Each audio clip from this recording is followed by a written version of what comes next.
My parents immigrated here to the United States from Asia. I think one of the things that's important for all of us is just the work ethic, to be able to put in the incredible hours as an entrepreneur. I don't believe that there's necessarily a magic pill, but I think there's a process. And doing the work is very important because, a lot of times people see on social media, they see all of the success, but what they don't see is the hustle. What you practice in private, they say you're rewarded for in public, but you have to do the work. And I think that's where I got my work ethic. The challenge is growing up with a brain injury and labeled the boy with a broken brain. I had to work so much harder as everybody else, and you wonder why you're not getting those results. So I got my discipline from my parents, and I love them for it. I really say that they are my superheroes. And anything good that's come out of me is really a product of them.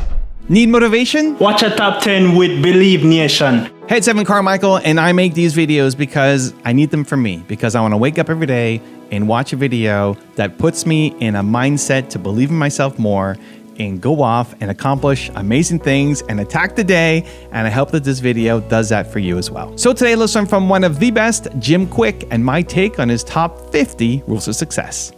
Enjoy. I think that if there's one skill to master in the 21st century, it's the ability to learn rapidly. You know what it is? They call it in the military a forced multiplier. A forced multiplier is like input goes in, but you get exponential output from it. It's like optimism. Being positive is a forced multiplier, right? And Colin Powell said that. And so certain things like learning how to learn, like meta learning or improving your memory, improves everything. It improves your business, improves you can remember people's names. You can remember sales presentations. You could remember things about people. Because for example, it's hard to show somebody, for people who are watching this, they're entrepreneurs, right? And they're wearing a business development hat. It's really hard to show someone you're going to care for their business, their future, their family, their health, their fitness, whatever you're selling them, if you don't care enough just to remember things like their name, or their kid's name, or their birthdays. That's so true. So that's a memory is a multiplier there. A memory is a multiplier in their relationships. Relationships, just remembering those moments. Not even just remembering anniversaries, remembering to take out the garbage, that kind of stuff, but remembering, the first time you and your loved one, took that walk on that beach. You know what I mean? Those kind of moments that make everything worthwhile. Yeah. But it's wonderful for every area. So I do believe that two of the most costly words in business, for example, are I forgot. I forgot to do it. I forgot to bring it. I forgot the meeting. I forgot your name. It's the worst. Right? you could forgetting someone's name, and I've seen this time and time again. It could hurt a relationship. It could kill deals. I've had people call someone by the wrong name, and they've lost multiple $1 million deals just on that. What I always tell people is this: you have to monitor your self-talk. Monitor your self-talk. If you go around tell people, oh, I have a horrible memory, I'm not smart enough, I'm getting too old, fill in the blank. First of all, if you fight for your limitations, you get to keep them. Does that make sense? A lot of people are like, oh, I'm so forgetful, I'm so busy, which that whole busyness really bothers me. Where people, how are you doing? I'm just so crazy, so stressed, so busy. It becomes like a badge of honor that people wear all the time. And then what do you start reinforcing? Being busy, right? But here, going back to this, your self-talk is the program that will run, so you want to be mindful, right? And stand guard to your mind, because your mind is always eavesdropping on your self-talk. Your mind is always eavesdropping on your self-talk.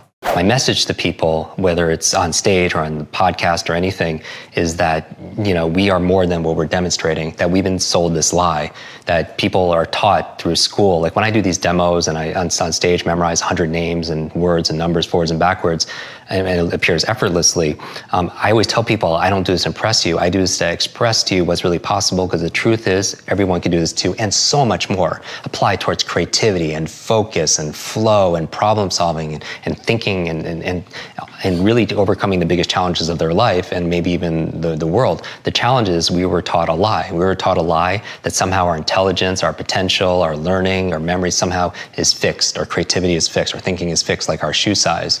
And what we've discovered, as you know, more about brain science, in the past 2 decades, we've discovered more than the previous 2,000 years. And what we know is that we're grossly underestimating our own capacity to be able to grow, to be able to contribute, to improve our intelligence and our influence and our impact. And I want to kind of pull the veil behind and just say, hey, this is about transcending. This is about ending the trance that we're not good enough, that we're not smart enough, that we're not this genius, and telling the truth.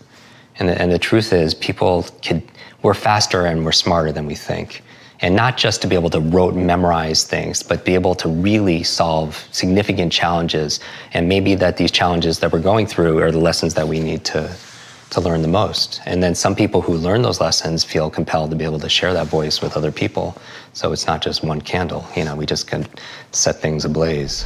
Also, to make sure you're actually taking action after watching this video, I've designed a special free worksheet just for this video. The worksheet will highlight all of the lessons learned in this video, as well as pull out our 3 favorite learnings and quotes that will inspire you to actually do something. The worksheet will also give you space to write down what your key takeaways are and your specific plan of action to make sure you're getting results. If you want the worksheet designed specifically for this video, absolutely for free, there's a link in the description below. Go click on it and start building the momentum in your life and your business. I'll see you there. Let's say someone has horrible with names, right? But let's say that there's a suitcase of $100,000 cash. If you just remember the name of the next stranger you meet, how many people are going to remember that person's name? I'll remember. Everyone, right? Everyone. And so that's the thing. The M stands for motivation. So it's interesting. So all of a sudden, everyone's a memory expert, but it had nothing to do with their capacity or their potential. Everyone could do it. It's just whether or not they decided to do it or not, if they wanted to. It's almost like if it's worth it enough or the consequences are that big, or the stakes are that big, if you're going to miss out on not, right? It's like the motivation. Exactly. Because one of the things to learning, we know with human motivation, because I did this presentation and Bill Gates was there. And we're talking about wealthy individuals, right? And so, afterwards I talked to him and we were talking about the bridge between education and technology, and I was like, what's missing? What's the future of learning? And he was like, Jim, the key is human motivation, really understanding what drives people. And I was like, wow, that's really right. Because this, people could go out there and they could buy courses, but a lot of people never open it. Exactly, because it has everything to do with drive and reasons. Because motivation is like what is your motive for acting? Sure. Right? What's the fuel? And I believe there's a success formula called H cubed, that it goes from your head to your heart to your hands. That people could visualize and affirm and see things here all the time and think about it. But if they're not acting with their hands, actually doing something about it, then usually what's missing is the second H, which is the heart, the emotion, the energy of motion. I had a martial arts instructor tell me years ago, you can't steer a parked car. You need fuel. Where's the energy that's going to do that? And so what's people's mode for action? So simple. When people are remembering people's names, ask yourself, why do you want to remember this person's name? Because reasons reap results. I've always found that in life. Wow. Reasons reap results, because you need a big enough why. Sure. Like Simon Sinek's book, start with why. Yeah. And so you want to get that drive first. You have so much intelligence in your body right now. I'll prove it to you. Jump up and down a little bit and make a little space from the person next to you if you can. So if you went like this, you're ideally not going to take anyone's eye out or anything like that. Okay. Now, stop bouncing. I love the energy, though. Notice where your feet are. I want you to keep your feet stationary the entire time. And what I want you to do is with your right hand, just point forward with your right hand. Your other right hand, sir. Sorry. I know. All right, forward with your right hand. And what I want you to do is without moving your feet, just turn to your right, clockwise, as far as you could go, and notice where you're pointing as you take your neighbor's eye out. Notice how far you could go. Notice where you're pointing. Notice the exact spot. Come back center. Now put your arms down. Now I'm going to take you through a really quick visualization exercise. So take a deep breath. Exhale and close your eyes. Put your arms by your side, out of your pockets, by your side, and breathe normally. And with your eyes closed, we're going to play a game. I want you just imagine that you're raising your arm again, but this time imagine you're turning twice as far, 2 times as far. Like you're getting a good stretch. It's pleasant. Feel that in your body. And if you can't imagine it, just imagine that you're imagining it. And then again, raise your arm, point forward. And this time, with your eyes closed, just imagine. Just imagine, just in your mind, see and feel yourself turning 3 times as far. Just feel it in your body with your arms by your side. Just imagine turning around 3 times. And then one more time with a smile on your face thinking, what does this have to do with learning faster? See and feel yourself turning 4 times around in your body. See and feel yourself turning 4 times around like you're Gumby, like you're made out of rubber. Great, great stretch. All right, open your eyes. Now, raise your arm again, point forward with your right hand. And now turn to your right now, as far as you can now go. Wow. Raise your hand or make some noise if you went further the second time. Have a seat, have a seat. Now, some of you went further. Some of you went 25% further. Some of you went 50% further. Yes? Raise your hand if you went further a second time. Now, here's the magic question, right? That you know I'm going to ask you even before I ask it. Were you physically capable of turning that far the first time? Yes. Like nobody took a yoga class when my eyes were closed, right? You're physically capable of it. Where was the block or the limitation, if there was one? Where was it? In your mind, right? In your mind.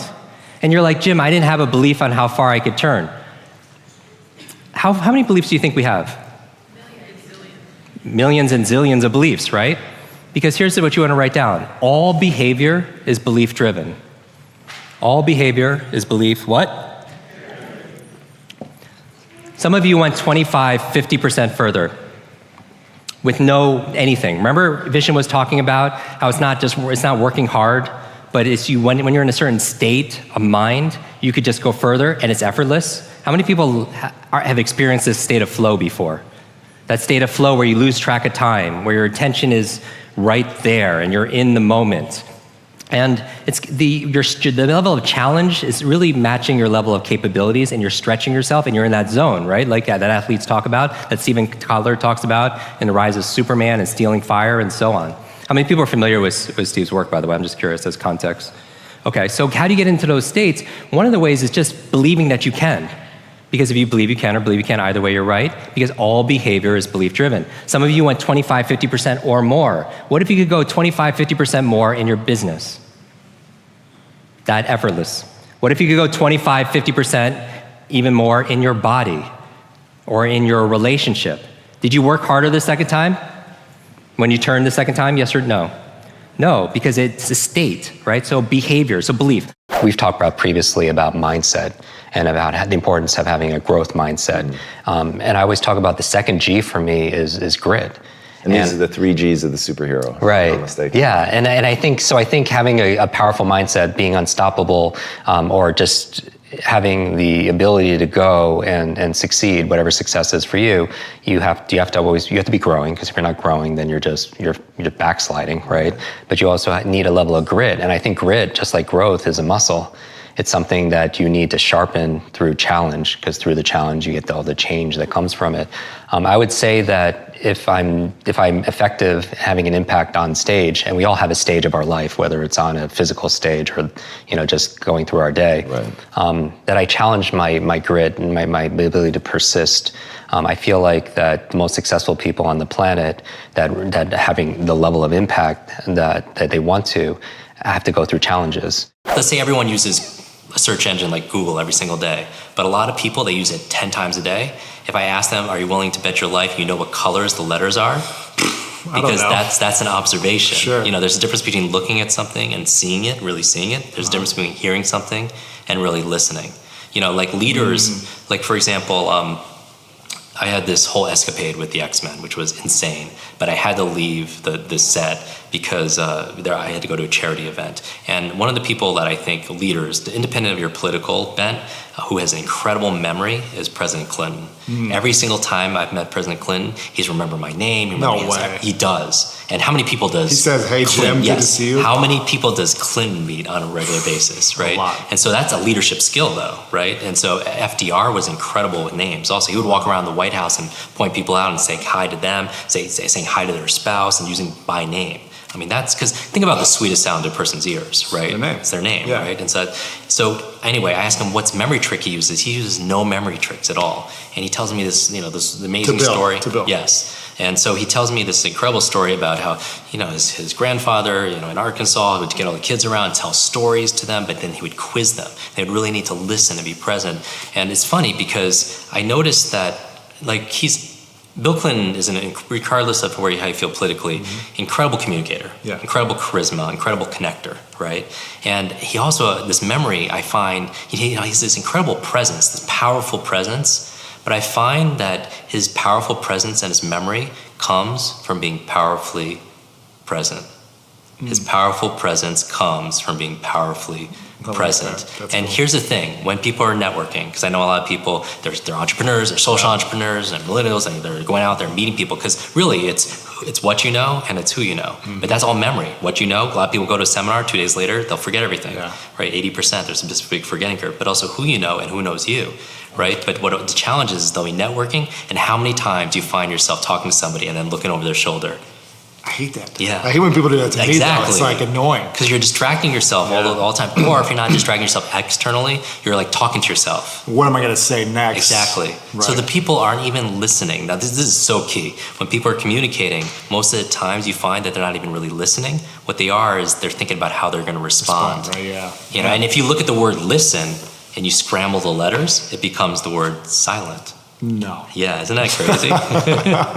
If people would just do that. How do you read one book a week? Leaders are readers. The challenge is the average person reads about 2 books a year, but the average CEO reads about 4 to 6 books a month. So how do you get to this point where you're getting to 1 book a week? One of the reasons why I'm so excited about reading is because if somebody has decades of experience and they put it into a book, and you can sit down in a day or 2 and read that book, you can download decades of knowledge in days, right? So you have such a huge advantage. So how do you read 1 book a week without speed reading? Well, here's the secret. Look at the numbers, right? When I went onto Amazon, I found out that the medium number of words per book is about 64,000 words. And the average person, like we teach speed reading all around the world in 150 different countries online, the average person reads about 200 words per minute. So now when you divide 64,000 words per book by 200 words a minute, it comes out to be about 320 minutes. 320 minutes to get through a book of 64,000 words. But how many words is that a day? Divide by 7, you get about 45 minutes a day. 45 minutes of reading a day, and you get through 1 book a week. Now that's much more manageable, but here's the secret, is you have to schedule it. You must schedule this time, because if you say, oh, I'm going to read here or there, it never really happens because it's more of a dream or it's an interest. But when you schedule it, it's in your appointment book, it's in your calendar. This is time for you. It's like time you would have with your boss or an investor or somebody, a family member, something that's so important that you would never cancel on that. A few years ago, and I'll close with this. A few years ago, because I remembered someone's name, it led to business that, how many people believe remembering names is important? Because if you forget someone's name, what's the communication you're sending them? That they're not what? Important. How are you going to show somebody you care for their business, their future, their finances, their health, if you don't care just to remember them, right?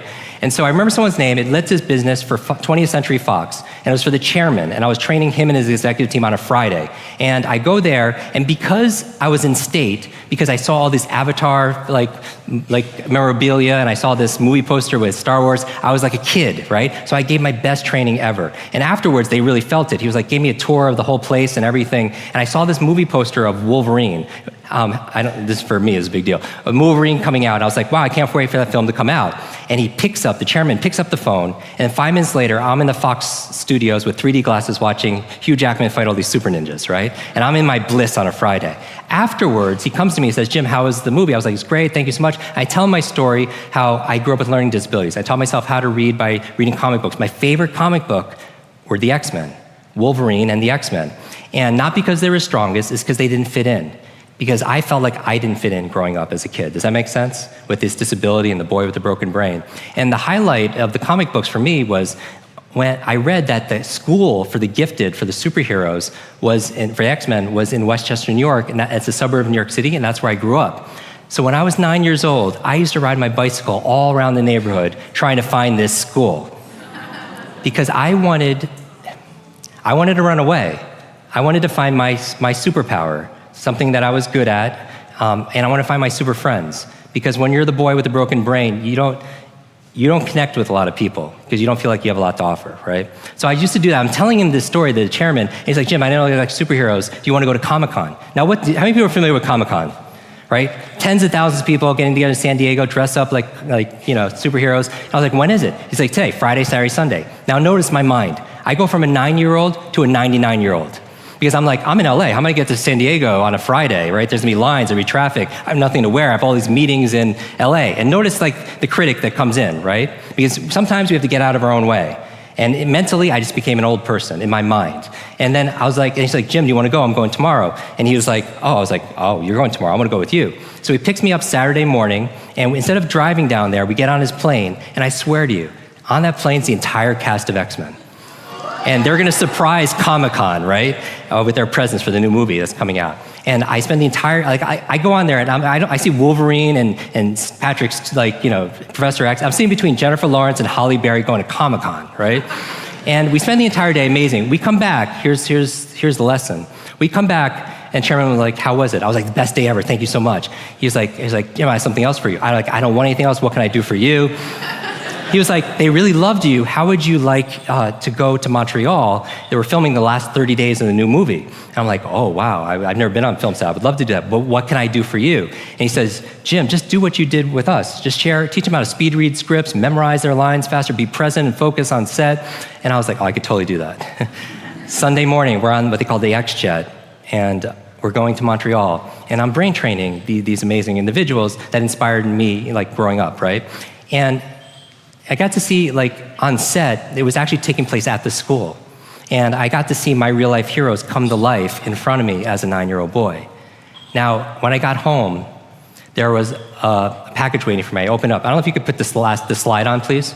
I opened it up, and there's this photograph on the screen. There's a photograph of me and the entire cast of X-Men. And even better than Halle Berry and Jennifer Lawrence, everything that's on there, was the note from the chairman. It said this: Jim, thank you so much for sharing your superpowers with all of us. I know you've been looking for your superhero school since you were a kid. Here's your class photo.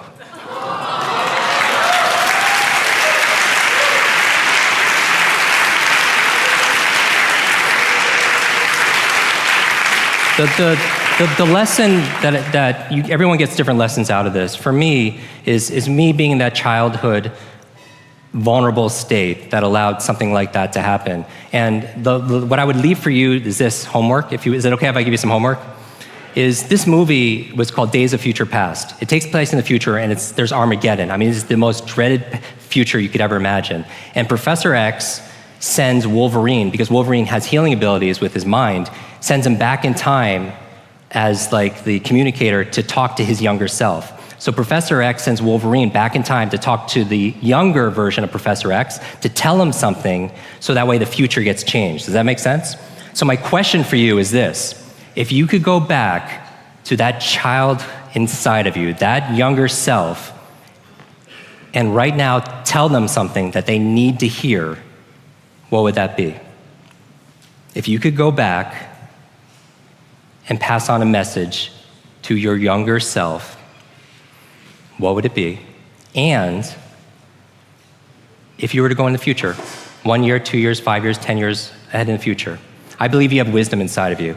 I believe you have greatness inside of you and genius that you're not even tapped in those states. If you were to project 10 years ahead of time and look back on this day right now, what does your current self need to hear from your future self? I have a quote that I get quoted on more than anything else. It talks about an egg and stress. That your egg is like your life. That if an egg is broken by an outside force, life ends. But if it's broken by an inside force, life begins. And all great things begin on the inside. Thank you very much.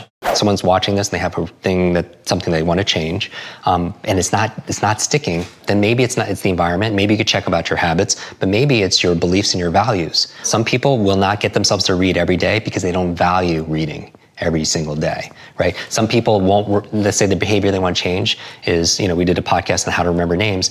I could teach them step by step on how to remember the name of most people that they meet, yet they won't do it because they don't value it, or because that's not important to them, or they don't believe that they can, right? Just like we talked about earlier, saying your brain is like a supercomputer, and your self-talk is a program it runs. So if you tell yourself not to go to remember names, you will not remember the name of the next person you meet because you program your supercomputer not to. They don't have a belief that enables that. So when I say all behavior is belief-driven, if you want to do this behavior, whatever it is, journal, whatever it is, then you need a belief that allows that to happen, because that's the program that allows it. So how do you get that belief? Because you're going to feel like you're faking it. Right. That's where most people stop, right? They think, okay, I get it, I hear what Jim is saying, that if I am able to shift my belief, then I can get a different behavior, but I don't believe it, so now I'm just sort of faking it.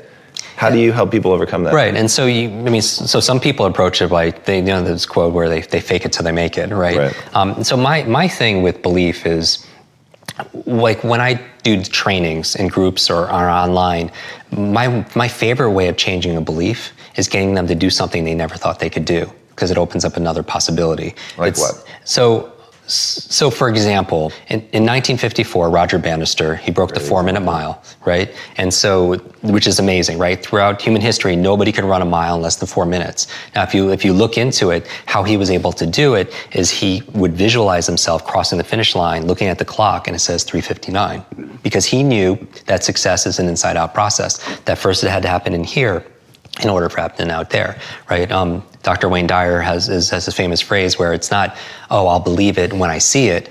It's like, I'll see it when I believe it, because it's the opposite, right? And so I always like modeling the outliers where most people kind of dismiss them. I was like, well, what's going on there that allows this person to get this kind of result, right? And so with Roger Bannister, he saw it in here, be able to produce it outside, just like any innovator or inventor or writer or any creator, right? But what was interesting is, after that, what happened? Nobody could do it from the beginning of humanity. All of a sudden, one person does it. What happens after that? Everyone starts doing it. And so that's the thing. Now, what happened? Was there a big change that year in, training methodology and nutrition? Or no, it was a change of belief, right? Because the belief back then was, if you ran a mile in less than 4 minutes, not only would you die, it was your heart would explode in your chest. And think about that would, and I'm a runner, right? That would keep me not just running, that wouldn't keep me from running a 4 minute, that would keep me from running, period. Right? And so my thing is that was a change of a reference. That shook up a belief. So my goal with people when it comes to learning is get themselves to do something they never thought they could do. And then it opens up another possibility. It literally opens up their nervous system for something, what else could be possible. When I grew up, we didn't have we had no money, right? I had no education because I was very learning challenged. I didn't know anybody, right? So I feel like it's not, when people that's where they'll go though. When there's a stopgap between where they are and where they want to be, they'll say, oh, I don't have the money, or I don't have the education, or I don't have the intelligence, I don't have the network, or anything else like that. And what you know, as for all incredible success you've had and the value you've created for the world, is that it's not about resources, right? Because we know a lot of people who didn't have any resources that were able to impact the world. It's about our internal resources. And what I'm saying is optimizing our environment, optimizing our behaviors, our capabilities, our beliefs and our values, and our identity, right? That at the highest level, our identity, because you can't just change your belief or your values or your behavior even if you don't believe you're that kind of person. That's why I kind of always go to the superhero mythos, because I want people to claim that identity. I call it the superhero you, that version of ourselves that we're not waiting for Superman or Batman or Wonder Woman. It's like, you are Wonder Woman, you are Batman, you are Superman.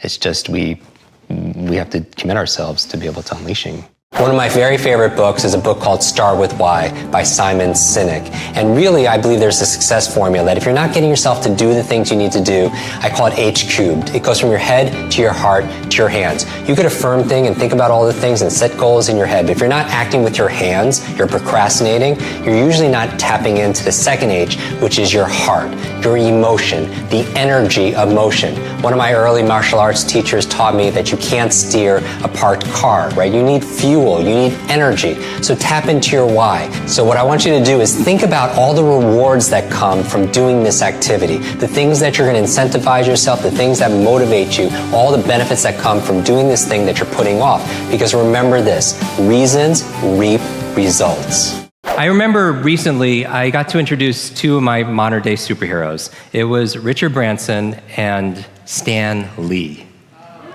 Who's not Stanley, but Stan Lee? Who's Stan Lee? Yeah, the co-creator of Spider-Man and X-Men and Avengers and Fantastic Four. And we're going to dinner. I remember asking Stan, I was like, I have to know, you've created all these incredible superheroes. Who's your favorite? And he looks at me without a blink. He's like, Iron Man. I'm like, that's awesome. And then he's like, Jim, who's your favorite superhero? And he had this Spider-Man tie, so I was like, Spider-Man. And without a pause, he says, with great power comes... And how do we all know that, right? It's like in our DNA, right? So we're going on this superhero's journey together here at A-Fest. And I'm thinking about it, I'm like, and I grew up with these challenges, and I had, dyslexia, and I flip things around in my mind, and part of my issues growing up. And I flipped it in my mind. I was like, with great power comes great responsibility. When you're in a position of power, you have great responsibility to wield that power well. And the opposite is also true. With great responsibility comes great power, right? When you take responsibility for something, you have great power to what? To change things, to transform things, to make things better. When I said responsibility, with great responsibility comes great power, the most important thing to be responsible for is how you feel. Does that make sense? And who controls how you feel? How many people are feeling pretty good right now? Yeah, and notice that these kind of things, why? Metaphorically, I look at you more like a thermostat than a thermometer. Is there a difference between a thermometer and thermostat? Yes or yes? A thermometer does what? What does a thermometer do? What's the function? Yeah, it takes the time. It reflects and it reacts to the environment. Is that true? It just reacts to the environment. And we are sometimes, we're thermometers. We react to the weather, if we're honest, the economy, to politics. We react to how people treat us sometimes. But is there a gap between how someone stimulates us and how we respond? Do we have choice? Yes or yes? The difference between a thermometer and a thermostat, though, is a thermometer reacts to the environment. What does the thermostat do, though? Yeah, it regulates, right? It helps manage. It sets a standard or a vision or a goal, and then what happens to the environment? It raises to be able to do that. Is there a difference? Yes or yes? And so that's where we're going back to responsibility. When we're talking about being responsible, the ability to be able to respond is how you feel about things, and also how you focus on things. But I remember I was reading a book years ago on preparing for a marathon, and one of the chapters, again, was on the psychology of it, and it said this verbatim, because I'm the memory expert. It said, your brain is like a supercomputer, and your self-talk is a program it will run. So if you tell yourself you're not good at remembering names, you will not remember the name of the next person you meet because you program your supercomputer not to. And I always tell people that, and now I don't think the brain is like a supercomputer. I think it's a weak metaphor for what it is, because this is like a living computer that could do so much more and has different capabilities. But I would say that your self-talk is important, and it is the program that we will run. And I always tell people to keep it positive, keep it empowering, because your mind is always eavesdropping on your self-talk, right? And you have to be careful what you say to yourself, because it's this unconscious command. So I would be very careful, like when I get nervous, or I feel like I think some of the most successful people live at the edge of their limits, and they play there also as well. And so whenever I feel in my nervous system, I feel like I can't do it, then I feel like I really must do it, because I feel like how we do anything is how we do everything. Be kind to yourself. What do I mean when I say be kind to yourself? Studies in self-compassion reveal something interesting, that when you're hard on yourself and you beat yourself up because you didn't work out, because you didn't write in your journal, because you didn't meditate that day, because of whatever you didn't do, you would think that it would help you to be able to overcome it the next time and be more motivated to do it. But it actually has the opposite effect. When you are actually kind to yourself and you exhibit self-compassion, you're more likely to follow through in the future. Here's the key to a better memory. Information combined with emotion becomes a long-term memory. Information combined with emotion becomes a long-term memory. What do I mean by that? Is there a song or a fragrance or a food that could take you back to when you were a child? Of course, because information combined with that emotion becomes a long-term memory. The challenge back in school is, what was the driving emotion you had back in school? For most people, they were bored, right? And if you times anything by 0, what do you get? You get 0. So most people don't remember what they learned back in school because of the state. Remember this, all learning is state dependent. All learning is state dependent. That if you want to learn more, control your state. Now, who's in control of your state? You are, because you are a thermostat, you're not a thermometer. What do I mean by that? What does a thermometer do? A thermometer reacts to the environment. It reflects what the environment is giving it. And so we are all thermometers at some point, and that affects our state, right? We react to the weather, we react to the economy, we react to how people treat us. But in reality, where's the locus of focus? Who has the control? You do, because you're a thermostat. A thermostat is different, right? A thermostat sets a vision, it sets a goal, it sets a standard. And what happens to the environment? The environment raises to meet that thermostat. And for you, you want to identify with the thermostat, and the most important thing that you want to have control over is how you feel. How many people here read 7 Habits of Highly Effective People by Dr. Stephen Covey? What's the 7th habit? Sharpen the saw. Very good. Sharpen the saw. The metaphor here is if you have all this wood to cut and you have a saw with a dull blade, when do you want to sharpen it? Before you start cutting the wood, right? Because a lot of people are going to work hard. It's going to work a lot harder if you have a dull blade, and they have to sweat and perspire and work 3 or 4 times harder when they could have sharpened their saw. And so learning how to learn, like Vishen was talking about, that's you sharpening the saw. Because anything that comes afterwards is going to be easier, right? And so if that person's not working harder, they're working what? Smarter. And one of the best ways to work smarter is accessing your genius states. So I'm going to test this out. We said that children are the fastest learners, right? That they have this curiosity and they play all the time. Let's see how many people here, raise your hand if you're willing to play. Now, it's been shown in science, the research, by playing more actually creates neurogenesis and neuroplasticity. What's neurogenesis? New growth, new brain cells. How many people like the idea of creating more new brain cells? What about neuroplasticity? What does that mean? More connections. So intelligence, in a way, is not necessarily, like Einstein didn't have a bigger brain than anyone here. Probably, it was actually less. He had a smaller brain. But in certain areas of his brain, he had highly connectedness. He did these thought experiments where he would put himself in these brainwave states, specifically theta state.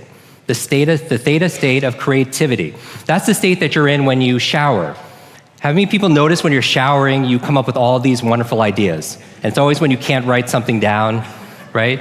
And so that's the theta state. That's a relaxed state of creativity. You're inspired. You come up with new ideas. New things come out of you, right?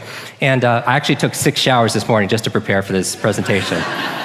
So it puts you in creative state. And so he had more connections in certain areas. And so you could promote that by playing more. All of us go through struggles, right? In our health or relationship, whatever it is, but through struggles come strengths. And people didn't talk about this as much. And, I probably have a post-traumatic, stress from it, going through brain injury after brain injury. There's also post-traumatic growth, which like a lot of it's not as widely talked about, but there's some people that go through immense amount of trauma and difficulty and challenge, but they come out of it actually more empowered, that they say to themselves that because of going through this, I found a new strength, I found my superpowers, I found a new meaning in my life, I found a new level of commitment, I found a strength, a mission, if you will.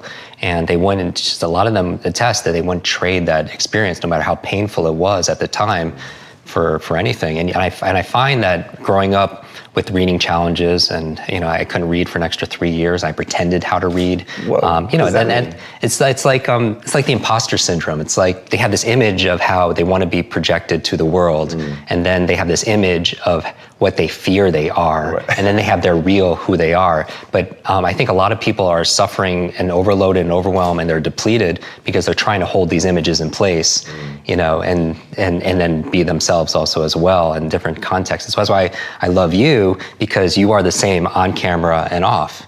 And there's a congruency, there's an authenticity that's there.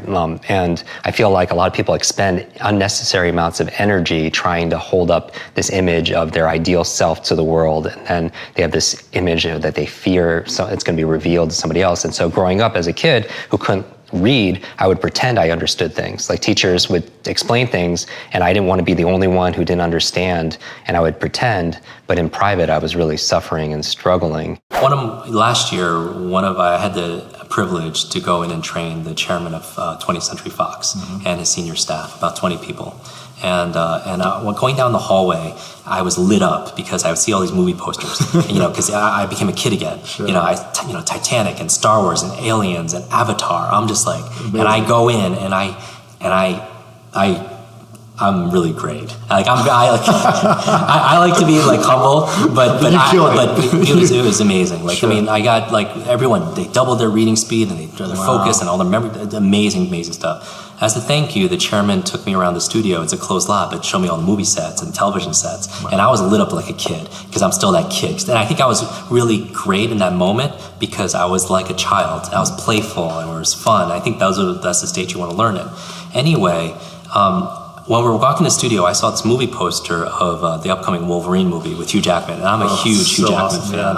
Yeah. And he was like, I was like, I can't wait to see that movie. And he picked up, because it was coming out for a few weeks, he picked up the phone, and 5 minutes later, I'm in the Fox Theater with 3D glasses and popcorn, watching Hugh Jackman take on all these super ninjas. And it was awesome. And I'm the only one. And I'm just thinking, this is incredible. I have the control panel here and everything. I'm just thinking.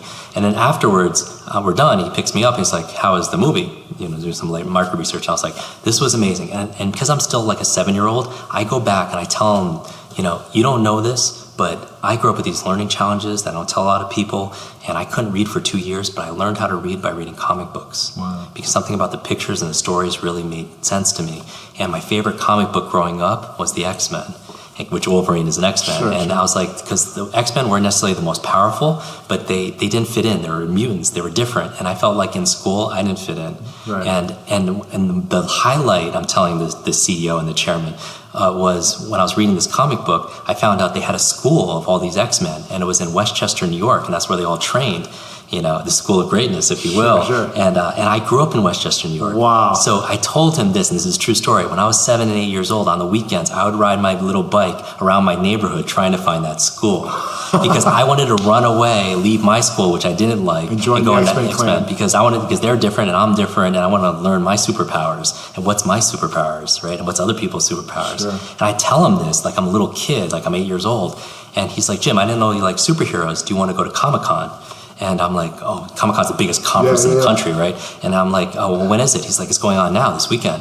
And I was like, all of a sudden I go from 8-year-old to an 88-year-old. I'm thinking, oh, I have all these meetings. How am I going to get there? I don't have clothes. I have to wait on lines. There's going to be traffic to get to San Diego from LA. Yeah. And I just make all these excuses, that's I think adults do. We become critics and we become, like squelchers of our own dreams sometime. Yeah. And he looks at me, he's like, Jim, do you want to go or not? I'm going tomorrow. And I was like, oh, the chairman of Fox Studios going, yeah, I want to go with you. Yeah. So he picks me up the next morning, Saturday, 8 o'clock. And we don't drive down. We get on the Fox plane. And sweet. Yeah, and I get on the plane. You're flying like a superhero. Literally. And when I get on the plane, Louis, there's the entire, I kid you not, cast of X-Men on that plane. And like Patrick Stewart and Hugh Jackman. Did he tell you that they were going to be on there? No. Oh, and I'm sitting in between Halle Berry and Jennifer Lawrence, right?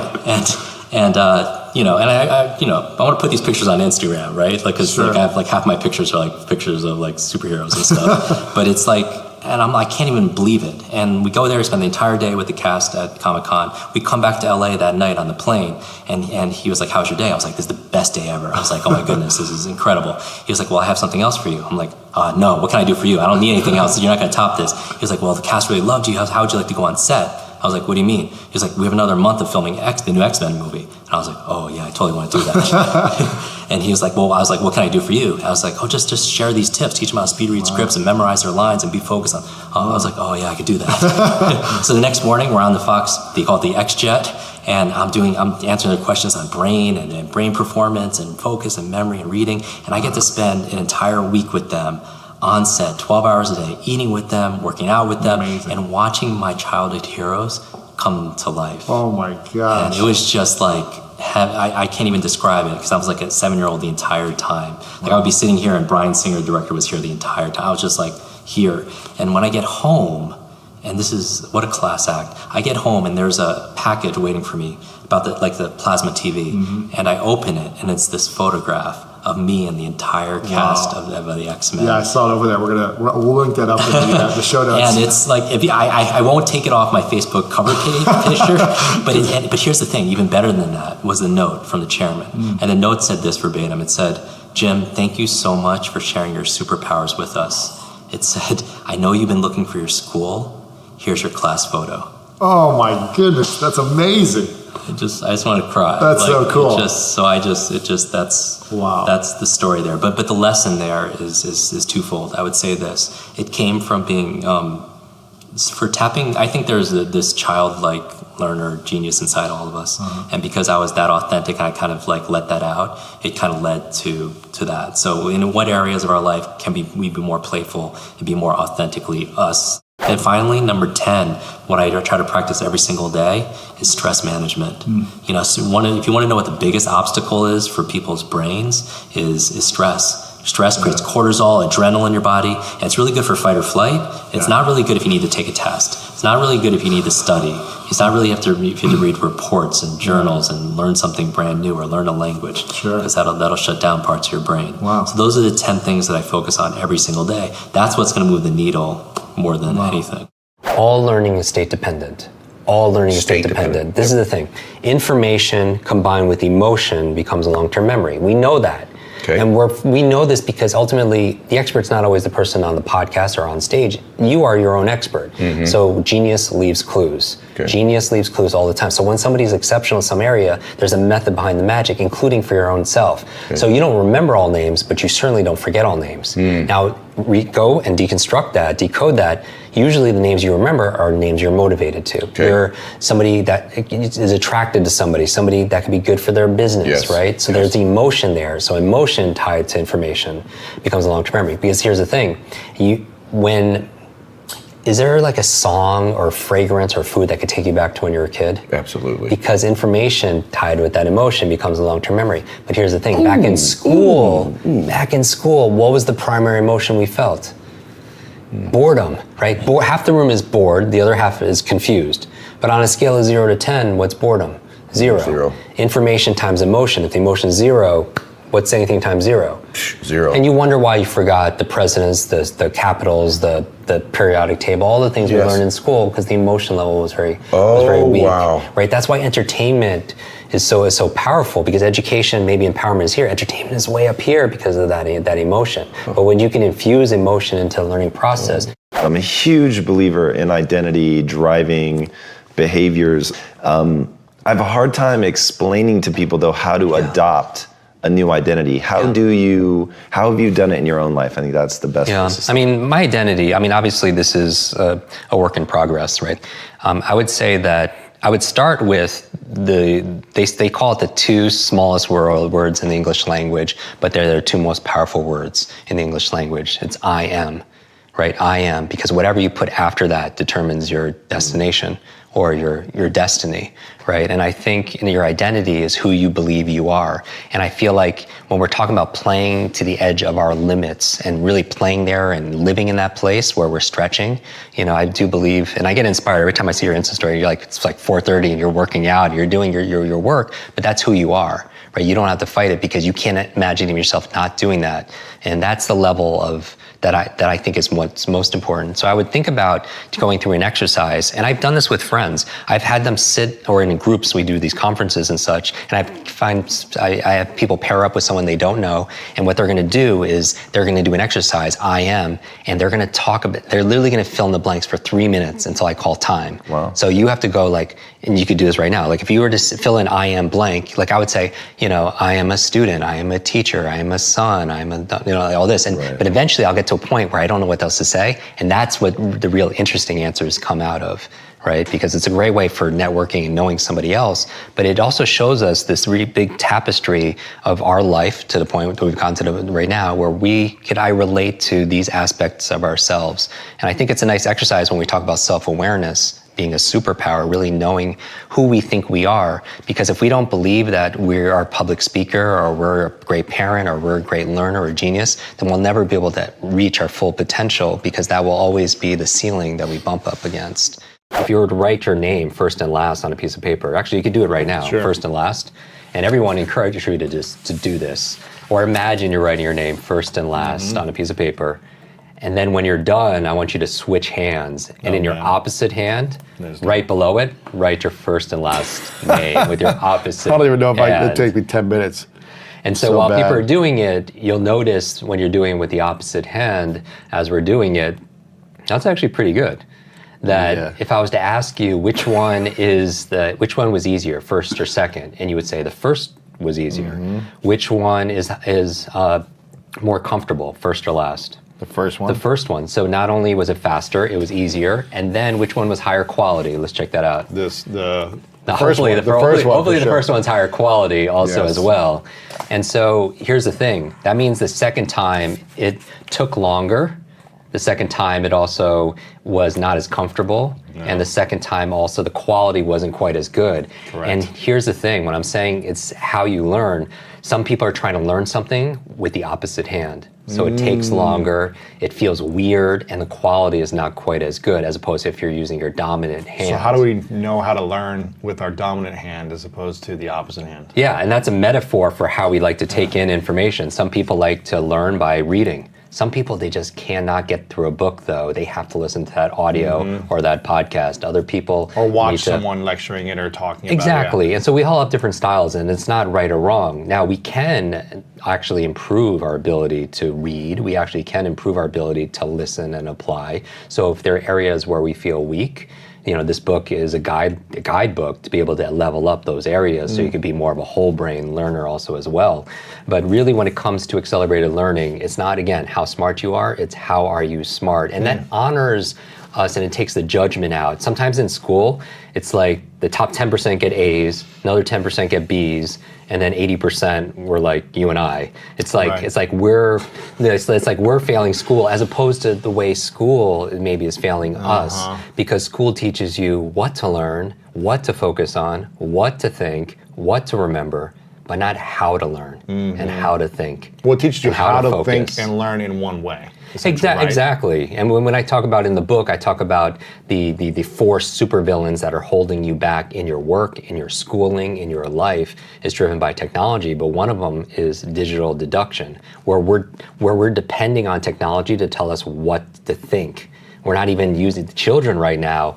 They're finding that their reasoning abilities, their ability to analyze, critical thinking is not as sharp as where it should be because of technology, because technology is doing the thinking for us. And our mind, I'm going to say this repeatedly, is like a muscle. It's use it or lose it. And just like when you have your personal trainer to make your muscles stronger, more energized, more flexible, more pliable, you want your mental muscles to be stronger, more energized, more pliable, more flexible. Of course. And so many people refer to me as a brain coach because what I do is I train your brain because I think we're in the millennium of the mind. I mean, it's really about mental fitness, our ability to adapt, our ability to think, our ability to solve problems. And this really is everything. When people see me wearing brain shirts all the time or pointing to my brain, the reason why I do that is because what you see, you take care of. You see your hair, you take care of your hair. You see your skin, you take care of your skin. You see your clothing, you take care of your clothing. You don't see your brain. Exactly.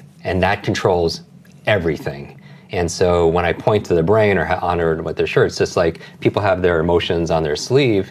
I have my brain on my chest because I want to put it forefront to remind people to love their brain, to care for their brain. Yeah. I think if I'm modeling genius and genius leaves clues, I'm thinking about, okay, where are they and when are they doing these things? So certain people are early birds, some people are night owls. So I could teach people, I teach people how to read one book a week. I really think leaders are readers, that in order to stay competitive in today's day and age, if somebody has decades of experience and they put it into a book and you can sit down and read that in a few days, download decades into days, I mean, I'm preaching to the choir for everyone who's watching, but that's a superpower, right? That's a huge advantage. And so I'm thinking about, but some people, when I'm telling them to practice, and I get these results in about 4 or 5 weeks, where it's permanent, where they can read 300% faster with the same or better comprehension. Essentially read something in 20 minutes that normally takes normal people an hour. Right. But the reason why, but you have to practice. But some people will practice at inopportune times of the day and they won't get the same results. So part of it is self-awareness, knowing what they call your chronotype, when's the optimal time to do this. Depending on your body type, there's certain times of the day it's better to work out. There's better times of the day to be able to make love. There are better times of the day to be able to read, to check email, to ask for a raise. So I would think about if geniuses find their element, their sweet spot, and they set up their routines and their rituals throughout the day to be able to align with their time when they're most productive, right? If they're not have a lot of energy in the morning, working out is probably not as good as doing it some other time. So the when and the where, and setting up your environment for success, because all your triggers are there that allow them. So I think geniuses set themselves up. So for example, they have their laptop, but they only use their laptop for work, and it's anchored, that's part of their environment, it's anchored to get them into flow states to be able to write or be productive. They don't use their laptop to binge on Netflix. right? They have an iPad that they use when they do that because that's the state that they want to anchor for that. And they don't use that iPad to do work. Setting up your environment like your bedroom. Like we just did a whole episode on sleep hacks and how to optimize your sleep because that's a big, personal challenge for me for many years because I had suffered from sleep apnea. It was a breathing disorder. I stopped breathing 200 times a night for at least 10 seconds, which is the equivalent of somebody coming in and just choking and suffocating you 200 times a night. So I would actually, the reason why I'm so adamant about productivity and learning hacks is because for the longest time, for literally 5 years straight, and you know this, I've slept about 90 minutes to 2 hours a night total. Oof. And you know how you feel when you get like one bad night's of sleep and how like where your focus is, your energy level, and I get these horrible migraines. And it's forced me to double down in my practices, in terms of like I have a limited amount of time. I have to focus on the things that really matter, resources and stuff. But anyway, going back to this, like my bedroom is sacred space, right? I don't do work in there. I keep it because that's my trigger to be able to rest, go into parasympathetic space. I set up my environment so I have my blackout curtains, I have my grounding pad, so it's to optimize my restful sleep that I do get. So Genius Leaves Clues, they set up genius environments for themselves. Your brain controls everything. Yeah. Right? And when people see me on stage, they'll see me have 100 people stand up and I'll memorize all their names as they introduce themselves, or 100 words or 100 numbers that they give me forwards and backwards. I've seen this man have 100 people give him 2 numbers out of sequence and he'll repeat back 100 people's multiple numbers like this. And here's the thing, I always tell people I don't do this to impress you, I do this to express to you what's really possible. Because the truth is, every single person that's listening and watching this could do that and a lot more. Oh my gosh. The thing is, we weren't taught.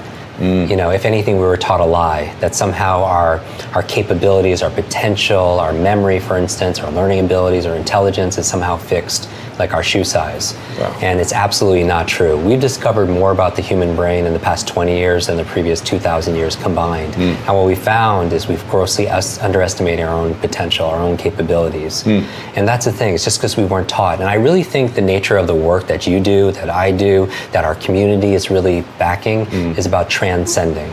It's about ending the trance. Wow. Transcend, end the trance, ending this massive gnosis in media and marketing that's telling us that we're broken, that we need to be fixed, that we're not enough. And I feel like that is what holds us back.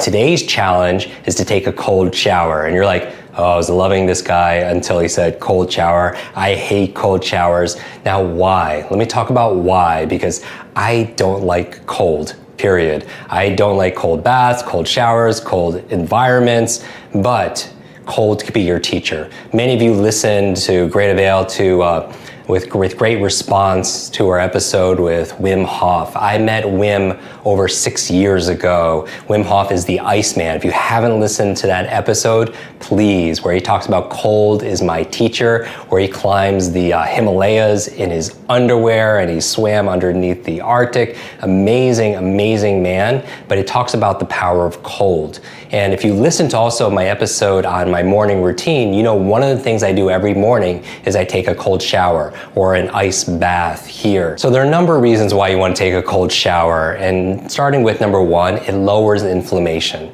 It lowers inflammation. So one of the challenges to your brain, which also is part of your body, are high inflammation levels. And if you listen to our morning routine, we do things like have turmeric tea and such, which sounds really good right after you take a cold shower, by the way. Cold reduces inflammation. It's like you bang your knee on a coffee table. What do? You put ice on it to reduce swelling and inflammation, but we also have inflammation in our body. So cold is very powerful with that. Again, listen to the episode we did with Wim Hof, the Iceman. He's an expert at that because he lives his talk. He actually does it. The second reason why you want to take a cold shower in the morning, I don't go through specifics on how long and such.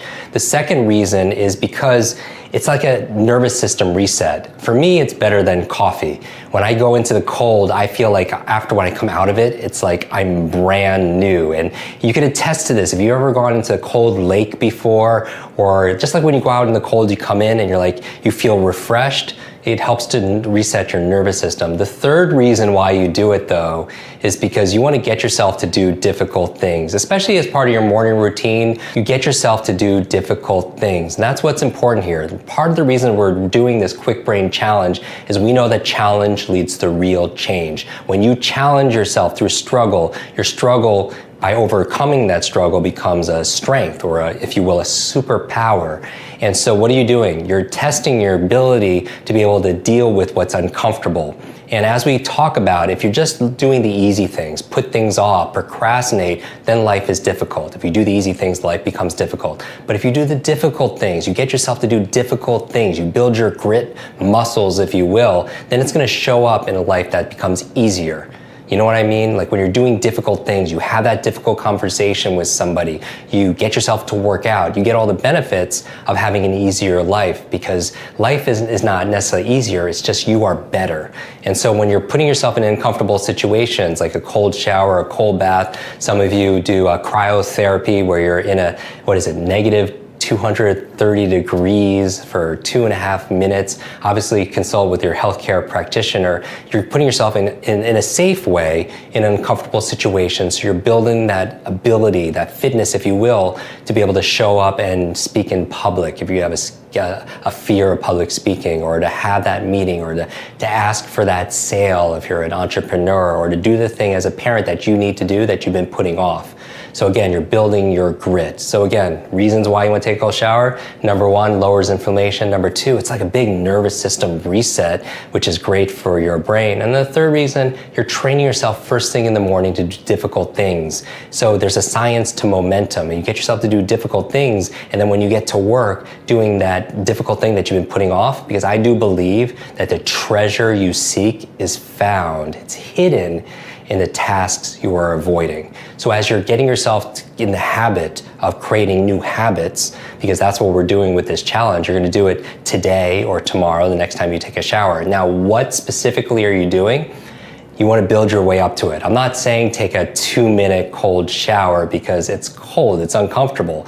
So baby steps, right? Every pro was once an amateur. And so every expert was once a beginner. So you go in and you just do 10 seconds. Maybe you do 10 seconds on, 10 seconds off. And also their health benefits, going from cold to hot. If you've gone to some of the spas, they have a cold plunge and then like a heated jacuzzi. So it increases your vascularity. And so it's building that pump, if you will. So go maybe 10 seconds cold, 10 seconds hot, warmer, 10 seconds cold, 10 seconds hot. And you can build yourself. I do my box breathing, my alpha breathing, my fire breathing, my Wim Hof breathing, and I push myself in a healthy, safe way. I always tell people that self-love and self-care is not selfish. A lot of people, they're there for their friends and their family and their clients and everybody else, but they're not refilling their cup. So I think that we have to be grow givers, meaning we grow so we have more to give to other people, so we have more impact with other individuals. So the behaviors are reading each day and putting together your to-do list, and I think having your not to-do list is so important.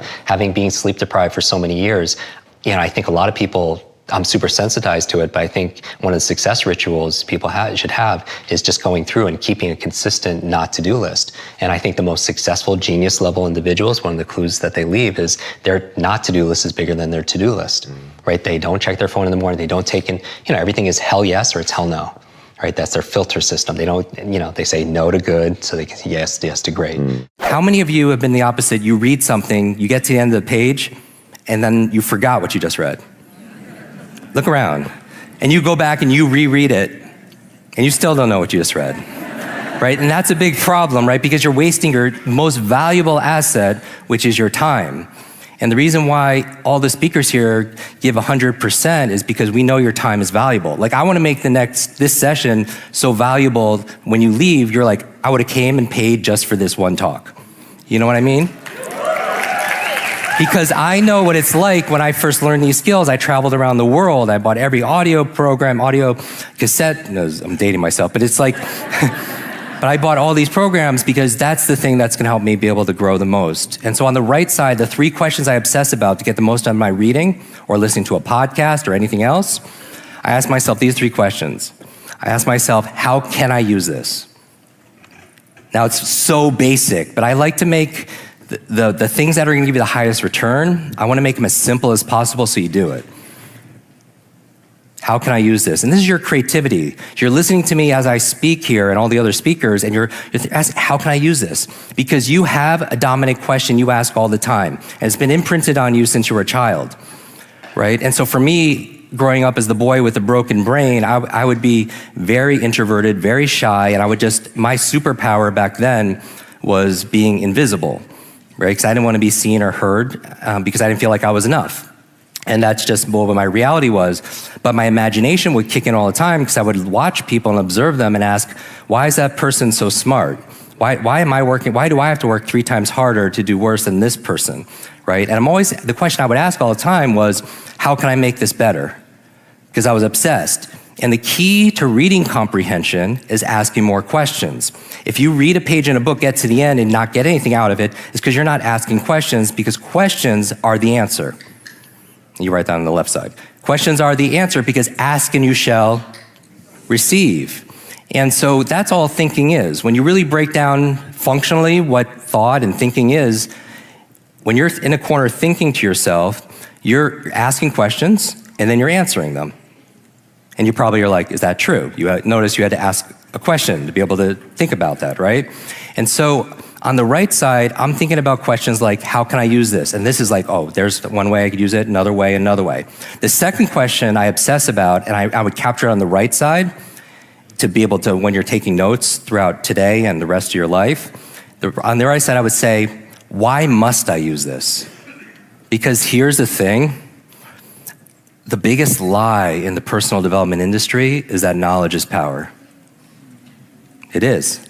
It's just you feel like you got points because you signed up for a seminar or a webinar, you bought a book and it sits on your shelf and it becomes shelf help instead of self-help because it just sits there, right? But it doesn't become, the truth is, what people don't tell you is all the podcasts, coaching, conferences, online programs, none of it works unless you work. Right? Is that fair to say? Like you can't read a book on doing like push-ups and get benefit from that. It just doesn't work, right? So you have to do the work. So I'm asking myself, how can I use this? And I'm coming up with all these ideas. That's the creativity part. And then I'm asking, why must I use this? Because if it's not a must, you're not going to do it because you have plenty of other things to do. Is that fair? Because there's a success formula you capture on the left side of your page, head, heart, hands. You could think about things in your mind, set goals in your head and affirmations, KPIs, your objectives, but if you're not acting with your hands and you're procrastinating, raise your hand if you ever procrastinated before. Right, all of us. If there's a gap between your head and your hands, check in with the second H, which is your heart, right? The emotion. We do things emotionally. We are emotional creatures. We're not logical, we're biological. Dopamine, oxytocin, serotonin, endorphins, we're this chemical soup, and so we want to be able to activate that. So head, heart, hands, another way of putting it are our eyes. Information, that's good, great, but sometimes you can listen to a podcast, it's a lot of information, but there's no inspiration to use it, fair? But sometimes you can listen to a speaker or learn something and it's inspiring, but you don't know what to do, right? Is that fair? So you have information, you have inspiration, and then you have implementation, where you're doing it.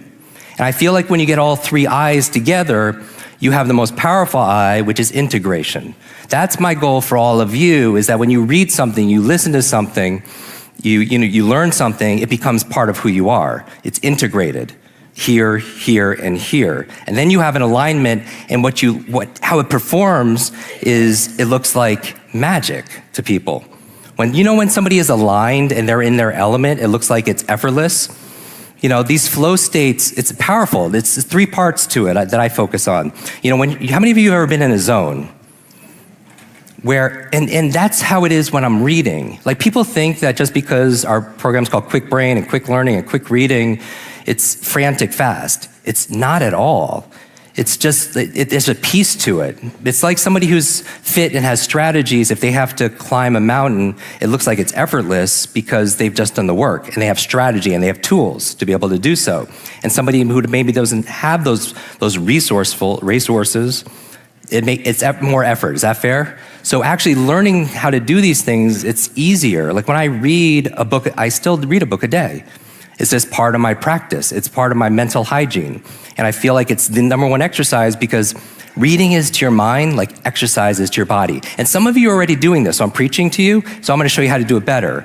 But those of you who aren't on the other spectrum reading at all, the average person reads like 2 books a year. Now, if you're reading like more than that, that means somebody's reading a lot less, right? On the other side. But it's the best exercise for your brain. People ask me all the time, how do I keep my brain young and how do I keep it energetic? And as I grow older, reading. But the problem is a lot of people don't indulge in it because they're not good at it. And I wouldn't be playing a lot of golf if I was horrible at it all the time. But in psychology, they have something called the confidence-competence loop. That the more competent you get at something, the more confident you get at it. And then the confidence will make you do it more, and you get more confidence, and then it cycles through in positive momentum, right? And you have examples of that in your own life. So what I'm asking about here, the second part, is the inspiration, is why must I use this? And you know what a question I ask a lot of is like, who's counting on me to win today? You know what I mean? First, because some of you, and I bring this up because some of you really will do more for other people than you will for yourself. So knowing that about yourself, self-awareness is a superpower, then tap into that. You don't have to change it, tap into it. Who's counting on me to like be at my best? And then you're more likely to do it. And the reason I know this is because when I was driven so much, it was really my family who I wanted to make proud. Like we all have our reasons, right? And one of my favorite books, I'm gonna probably give you 12 of them, in this conversation, is Start With Why. It's a must-read book by Simon Sinek. And you want to start with your why because reasons reap results. Reasons reap results. And even remembering people's names, if you don't have a reason to remember their name, you don't. Like, how many of you have trouble remembering people's names? Raise your hand. See, this is the thing, you don't remember everyone's name, but you sure as heck don't forget everyone's name either, right? So there's always, genius leaves clues. You can write that down. Genius leaves clues. There's always a method behind the magic. And I bet you the names you remember are people that you have some kind of intention. You're attracted to that person. They could be good for your business, right? There's some kind of motivation that's there. So find your motivation in your reading, because if you're not motivated, you're not gonna read very well. There's a learning curve, but there's also a forgetting curve. Science is saying that within 2 days, just 48 hours of listening to a podcast, reading a book, going to a conference, getting a coaching, 80% of it, up to 80% is lost. Incredible. And that's, as somebody who's investing time, energy, treasure into something, to lose all that, and so you want to be able to hold that on. Okay. And so one of the ways of doing it is by taking notes. And we did a whole episode on proper note taking, and really one that's more brain friendly. Okay. Most people, then what they found is the worst way of taking notes actually is verbatim. Which is the way I take notes. Yeah, verbatim, I used to. full transcription. And they study this, at universities because they test people. Get people to take word for word. And one of the reasons why is because there's just so much information. Okay. Right? You have 18 pages of word for word. You don't even know what's most important. But they found the best way of actually taking notes were more on keywords and relevancy. So for example, one of the ways of taking notes that I recommend is taking a piece of paper and putting a line straight down the page. Okay. And on the left side, what I'm doing is I'm capturing information. Okay. Capturing. So we could talk about how to remember names and how to read faster and how to learn skills faster, how to change your habits. That would be on the left-hand column. You're capturing information. Okay. But on the right side, instead of capturing, you're creating. What does that mean? It means that you're creating and you're building on this. You're putting your impression. So essentially on the left side, you're taking notes, but on the right side, you're making notes. And there's a clear distinction, right, between just capturing information and actually create the creative process. Why does that matter? It matters because if you're, first of all, for focus. A lot of people, when they're listening to something, their mind will go somewhere else. They'll get distracted. So here, instead of it going somewhere else, it goes on the right side of the page, which is, let's say, left side, right brain. Left brain, right brain. Left brain is more logical and words and language and linear. But on the right side is your imagination, it's your creativity. So your creativity could go there. The other thing is it forces you to ask questions. So I'm gonna walk you through my morning routine. The first thing I do when I wake up in the morning is I have a process to remember my dreams. Now you're like, Jim, why do you wanna remember your dreams? The reason why is often as you spend your day learning and working to solve problems in your work, in your life and everything else, when you sleep, your mind doesn't stop. Your unconscious mind is still working on those problems and you come up with incredible insights and solution. The challenge is in the morning, most people don't remember their dreams. So we teach a process on how to do that. The second thing I do after I wake up is I get out of bed and I make my bed. You're like, Jim, why is that good for your brain? 2 reasons. Number one, clean environment is important for you. Like, when you clean off your desktop, you clean up your office, your bedroom, you have a clearer mind. The second reason why is I want to start my day with success, because how you do anything is how you do everything. So you start with excellence. Take 2 minutes, make your bed, and it's really great because when you come home at the end of the day, you come back full circle, back to success. The third thing I do is I drink a lot of water. Your brain is mostly water, 80% water, and a lot of people dehydrated. You use so much water, and it's so important for your brain to be hydrated. The challenge is you lose a lot of water when you're sleeping, so I super hydrate first thing in the morning. Then what do? I brush my teeth. You're like, Jim, why do you brush your teeth? How's that good for your brain? What you do is you brush your teeth with your opposite hand. It's been shown that by using your opposite hand to eat or to brush your teeth, as your body moves, your brain grooves. As you brush your teeth with your opposite hand, it actually creates more neural connections inside your brain. So the next thing I do is I do a deep breathing exercise. The other thing besides hydration that's good for your brain is oxygen. A lot of people get tired and they have brain fog, and what do they do with their mental fatigue? And I would say the number one thing is get oxygen in your body. And here's the thing, your brain is only 2% of your body weight on average, but it consumes 20% of the nutrients and the oxygen. So it's so important to do deep breathing exercises. We talk about that in our programs also as well. What's the next thing I do in my morning routine? I make myself some tea, and I make what I call a brain tea. It has gotu kola, ginkgo biloba, it has lion's mane, it has some essential fatty acids that are there, really good ingredients that boost my focus and my memory. Now, as I'm drinking the tea, what am I doing? I'm actually journaling, because if you want to boost your brain power, it's important to take notes. And I do a whole process where I teach you the best ways of taking notes and making notes to be able to plan out your day, and also to be able to write the things that you're most grateful for. So I go through this gratitude process in my journal because I feel like your brain really thrives on gratitude. Because if you can't appreciate the things that you already have, you're not going to be given the things that you really want. So why do I focus on gratitude first thing in the morning? Well, I have my vision board and then my goals, everything that I want, but I also have a gratitude board, the things that I'm most grateful for in my life. And if you want to feel instant gratitude, just count all the things in your life that you have that money can't buy. Gratitude is also good for your brain. There was a cover story on the cover of Time magazine on these super nuns who are living 80, 90, and above. And I want to find where's their longevity coming from? Half of it had to do with their gratitude, emotional faith. The other half had to do with they were lifelong learners. So those two things combined are very, very powerful. After that, I'm drinking my tea, I'm writing in my journal, because a lot of geniuses write in journals, right? Leonardo da Vinci, Einstein, Marie Curie, all these journals, and they want to do these studies, say, are geniuses writing in journals because they're geniuses, or is it the opposite? It's because they're writing in journals that they become these incredible geniuses of their field. When I'm done drinking my brain tea and writing my journal, the next thing I do is I do some just morning exercises. This is not my exercises for the day, but 3 or 4 minutes of high intensity workout to kind of get your heartbeat going. Because here's the thing, whatever's good for your heart is usually good for your head. Because when I'm getting my heartbeat going, what's happening is I'm getting more blood flow to my brain and more oxygen, and that's very, very important.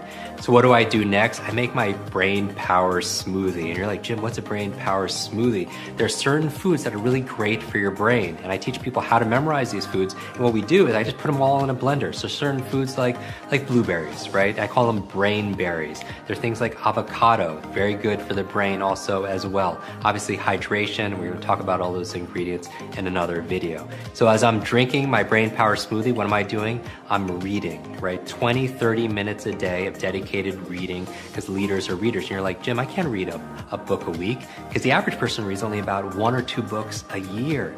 But the CEO reads about 4 to 6 books a month, right? So you want to get to about a book a week. So remember, first you make your habits, and then your habits make you. Design the first hour of the day to be brain friendly, and you'll win the rest of the day. You've heard this phrase that first you create your habits and then your habits create you. I think one of the challenges when you are working from home or you are traveling is to establish structure, because a confused mind tends to not do anything. You may be one of those individuals like me that needs structure. And by having a routine, a set of behaviors, they provide a system, something I could go to. And that reduces something called decision fatigue. A lot of times, if you have to think about things that you are doing on a regular basis too much, it could expend a lot of energy. And one of the challenges people report in our private Facebook group and our app and our social media is they just feel exhausted. And part of that exhaustion comes from using your brain overloaded in too many ways. So what I would say is have systems. And so, for example, for me, I have my morning routine. And you've heard me talk about this maybe in our podcast, maybe in our books and our courses, some things that are specifically for getting my mind right first thing in the morning. I believe if you want to win the day, you have to win that first hour of the day. You have to win that morning. And my goal is really not to distract myself. So when I wake up first thing in the morning, I will go through and I will say, okay, what's the most important things I get done today? Because it's not about being busy, right? We're addicted to busyness. Sometimes we say, oh, people ask, how's your day? And what are you up to? It's just like, I'm so busy. And we use busyness as maybe like a badge of honor. And what we're really saying is that we're busy, so we must be important. But the goal is not to be busy. Because then we start designing our day around being busy and we wonder why we're stressed. We wonder why we are overloaded. So what I do is I say, okay, let's say, and do this with me, please, wherever you are in your day right now. If you were to fast forward at the end of the day and somebody was to ask you, maybe a family member or a friend, how was your day? And you said, wow, it was amazing. Today was an incredible day. I crushed it. Reverse engineer it. What had to happen in order for you to say those words? What happened during those days? What things did you accomplish? Who were you being, doing, sharing, and so on? For me, I think of 3 professional things I want to accomplish. I feel that if our to-do list is 20 things or 50 things or even 100 different things, then we're just being busy. The most important thing is to keep the most important things the most important things. And you could do anything, but I believe you can't do everything. Certainly you can't do everything at once. So what would 3 wins be for your day? When it comes to your workspace, certain activities that you do repeatedly gets anchored to that place. Meaning the state of mind, the mood of your mind and your body, your feelings get anchored to, those activities get anchored to the context. Often what the context is gives you more of your content. I talk about in the Quick Recall Memory Improvement Program, which again, if you haven't gone through, I highly suggest it. It's usually a starting point for all our programs. Because if you can't remember anything, how are you going to do well in your productivity, right? I believe I forgot are the 2 most costly productivity in the human language. I forgot to do it. I forgot to bring it. I forgot that meeting. I forgot that person's name. I forgot what I was going to say. You lose time and energy and effort and performance. And so the starting point when we talk about our memory really is that, certain memory is state dependent, meaning that when you imagine this, they did a study where they took subjects, they submerged them underwater and gave them a list of words to memorize. And they had a breathing apparatus and they had to memorize and study these words. And then they quizzed them. And they quizzed them both out of water and then they put them underwater again and quizzed them again. In which environment do you think they remembered more? Underwater. Because learning it underwater, that setting got anchored to the information. And so when they went back underwater, it helped trigger some of the memories. And that makes sense, right? So if you can if you study in the room that you have to be tested in, that would be a little bit of an advantage, right? Or if you rehearse for a play on the stage, you're more likely to remember it because you get anchored and triggered by the environment. They provide contextual cues to remind you of what you need to say or do. How to smash procrastination. And when I say that word, does it make you cringe? Is there an area of your life, something that you know you should do, but you're having trouble getting yourself to do it? Getting yourself to study, getting yourself to class, getting yourself to write that report or do that research paper. Is there some area of your school, of your learning, where you're procrastinating? You're putting it off, even though you know you should not do it, but you still do it. Maybe if it's not in school, it's in your personal life. You're putting off working out or having your brain power smoothie. But imagine, I want you to think about one thing that if you did it, it would make your life better. Like you need to do it, but you're putting it off. One way of overcoming procrastination is putting it off.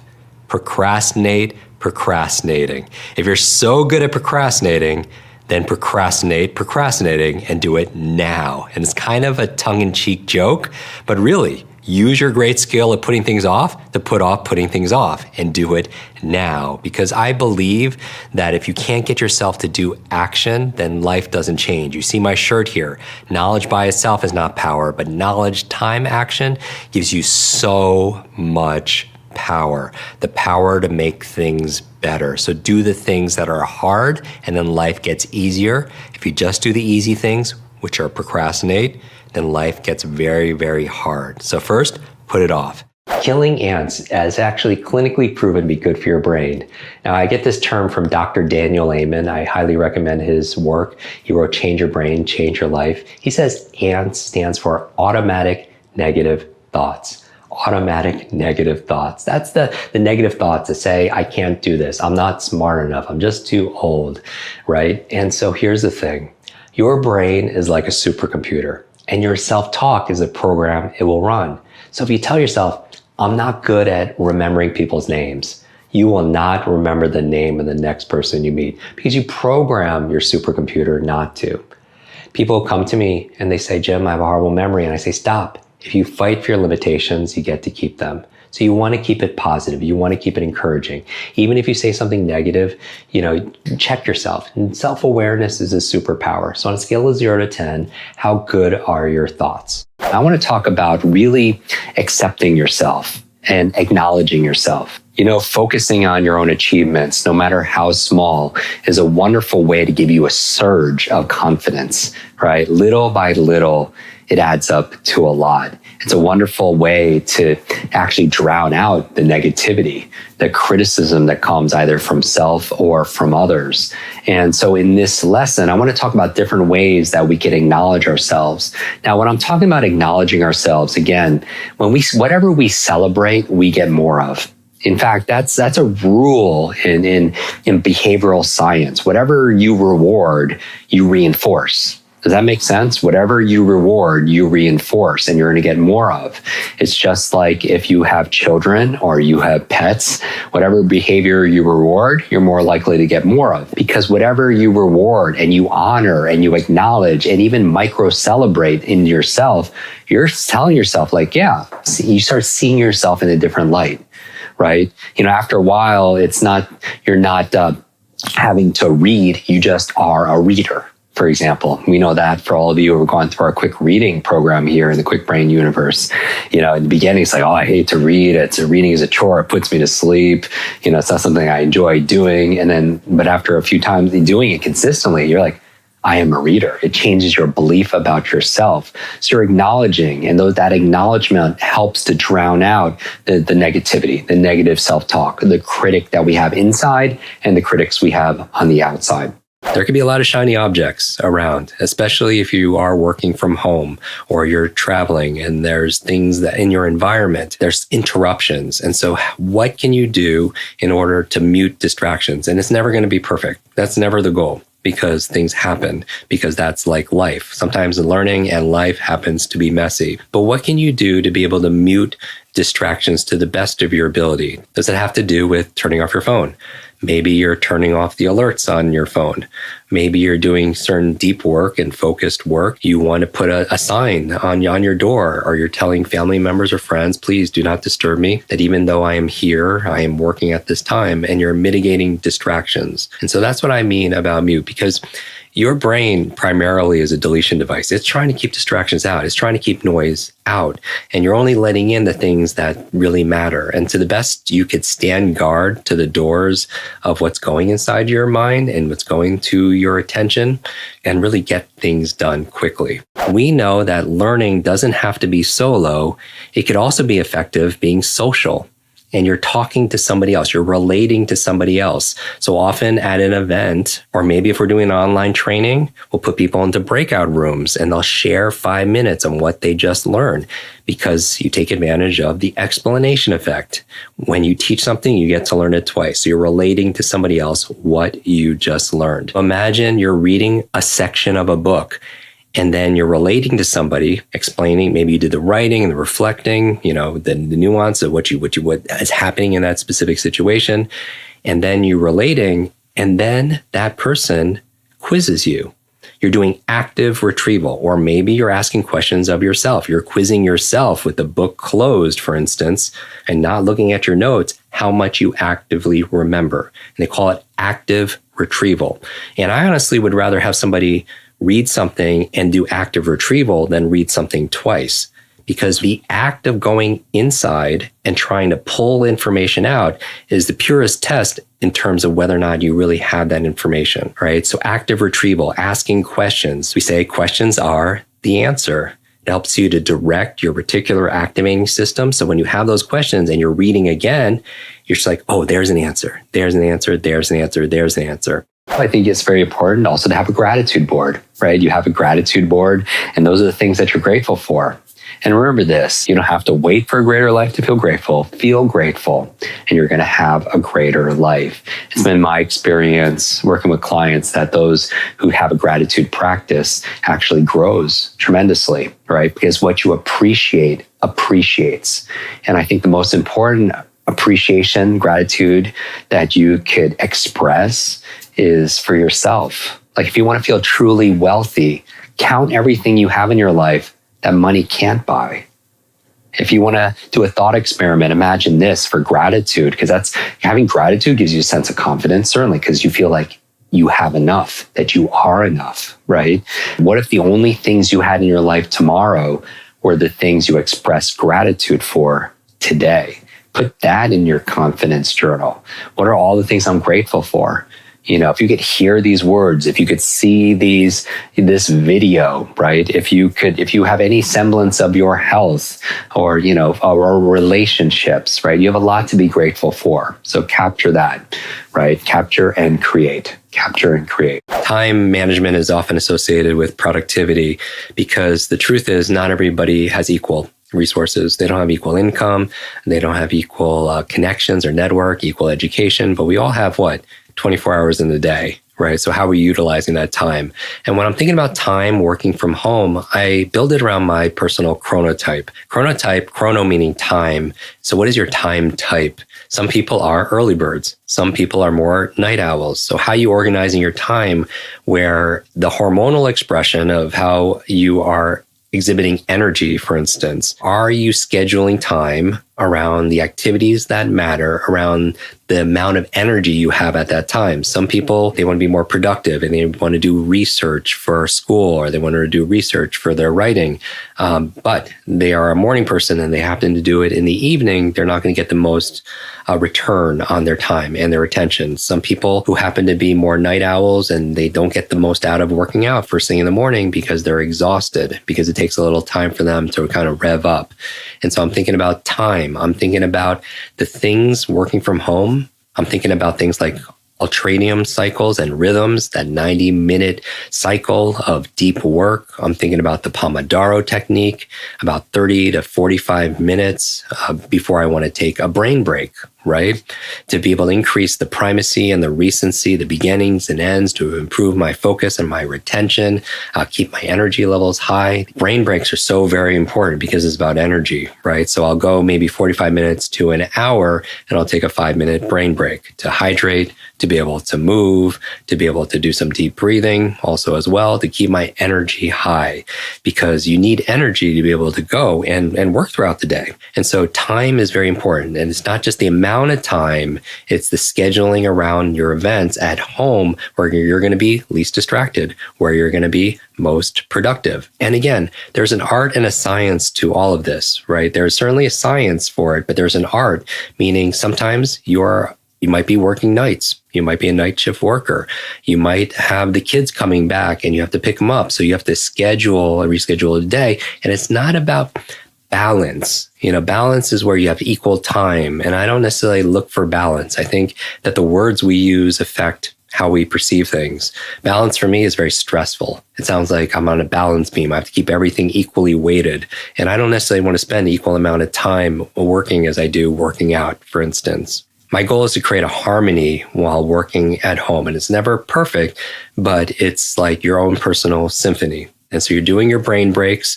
For me, I probably take a good 8 brain breaks a day, maybe almost at every hour, if you will, to keep my brain refreshed. And I don't find that I hit a wall like a lot of people do around 2 or 3 o'clock, or maybe at 4 o'clock. So I keep my energy high, and then I do certain things in my personal routine to be able to wind down for sleep and family time. We know that your expression of your mind, a lot of it has to do with the people we spend time with, because who you spend time with is who you become. They say we are the average of the 5 people we spend the most time with. And so we have to choose that wisely, right? A positive peer group. So it's not just your neurological networks or your biological networks. Often it's your social networks, right? Like whether somebody smokes or not has less to do with their genetics and more to do with, does your friend's friend smoke? As an example, you have these things called mirror neurons, and these mirror neurons it's what's always imitating your environment. If you ever watch sports or a movie and you could feel what the characters are feeling, right? That's your nervous system turning on, and we start to imitate the people around us, their habits, their routines, their behaviors, their language, and that affects our brain, certainly. So on a scale of 0 to 10, how good is your positive peer group? You know, are they encouraging? Are they challenging you? Are they cheerleading for you? Because we all need those people. And if you haven't found those people yet, be that person for somebody else. Especially be that person for who? For you. The key, the most successful people, what they focus on is not time management, it's priority management. They manage their priorities. They get really good at the things that matter every single day. Now, how can you apply this again? Well, some of the most successful people out there, yes, they have a to-do list, but you're not going to get through that 200, 300, whatever the amount of items that grows on your to-do list every single day. But what are the 3 or 4 things on that list that will give you a big win?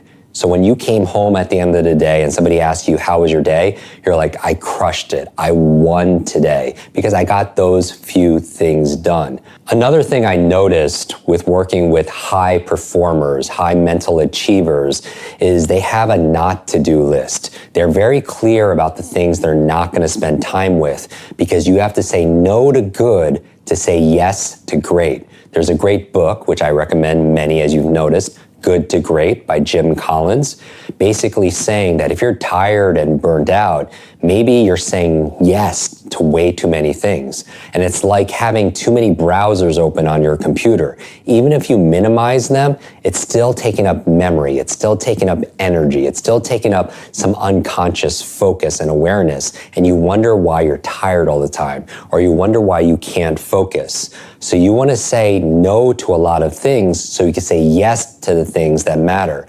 Part of your filter could be heck yes or heck no. If you get an opportunity and somebody comes to you and say, hey, what about this? Or hey, do you want to grab a dinner here? Or what about this opportunity? If you don't feel full on that it's a heck yes, maybe you should be saying heck no. And you want to say no more than you say yes. And as you become more and more successful, that becomes a challenge because you have opportunity stress, right? The more you grow, the more you succeed, the more opportunities and offers that come your way.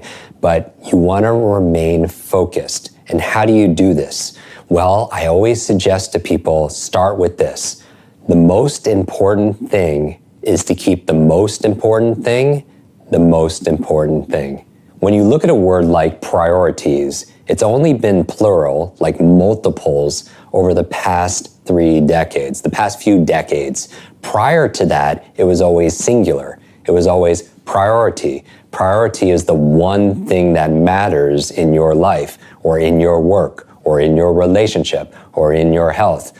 But as we grow, right, and technology, and we have all these demands, everything becomes important. It's kind of like somebody who's reading and they're highlighting everything, so the book glows in the dark. That's not what you want to do, because if you make everything important when you're learning and you're studying and you're thinking in your life, then nothing becomes important. This is the key to become limitless. And limitless is not about being perfect. It's about advancing and progressing beyond what you believe is possible. Does that make sense? Now, there are 3 areas you have to unlimit in order to be reach more of your power, reach more of your potential, reach more of your profitability, your peace. So imagine everybody, if it's about advancing, I'm gonna turn this into a workshop, is that okay? All right, imagine there's an area of your life where you're not advancing.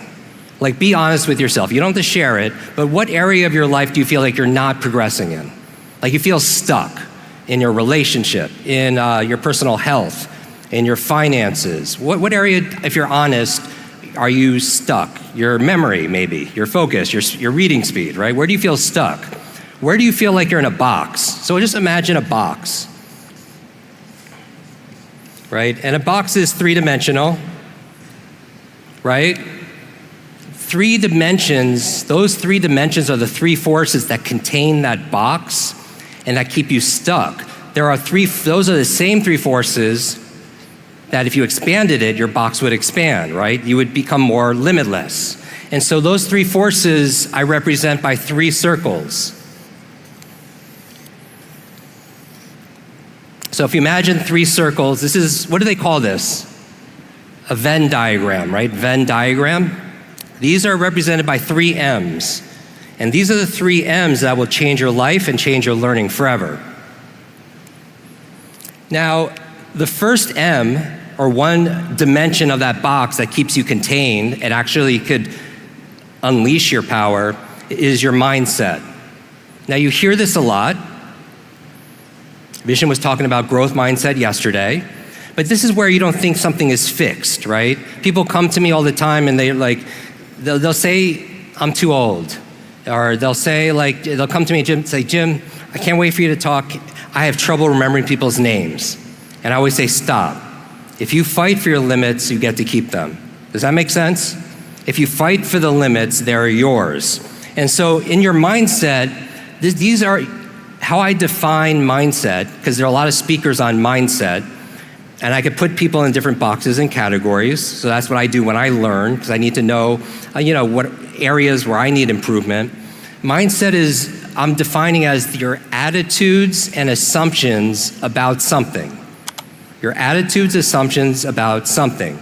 So your mindset could be your attitudes, assumptions about money, right? If your attitudes, assumptions about money, like you don't feel like you're worth a certain amount, you think that money is evil, whatever it is, will that keep you in that box? Yes or yes? Yes or yes? Yes, right? Because your behaviors are going to be determined by your beliefs. You write this down. All behavior is belief-driven. All behaviors are belief-driven. How many of you want to create a new result in your life? Raise your hand. A new result. To create that result, you need to do a new behavior, correct? It's not going to happen by itself, new behavior. In order to do a new behavior, you need a new belief that allows that behavior to be possible, right? Because your brain is this incredible supercomputer, and your beliefs, your self-talk, are the programs it will run. So if you tell yourself, I'm not good at remembering names, you will not remember the name of the next person you meet because you program your supercomputer not to. Does that make sense? Because you can learn a great technique on how to remember names, but if your mindset is, I'm too old, I'm not smart enough, you're still gonna be stuck in that box. And I'll even have my goal up here, I'll have my goal here, and I'll say this is my goal. What's the mindset I need for that goal? What's my purpose, energy, small, simple steps, my motivation? But you can have limitless mindset, limitless motivation, and still be stuck because you still have to activate the third M, which are your methods.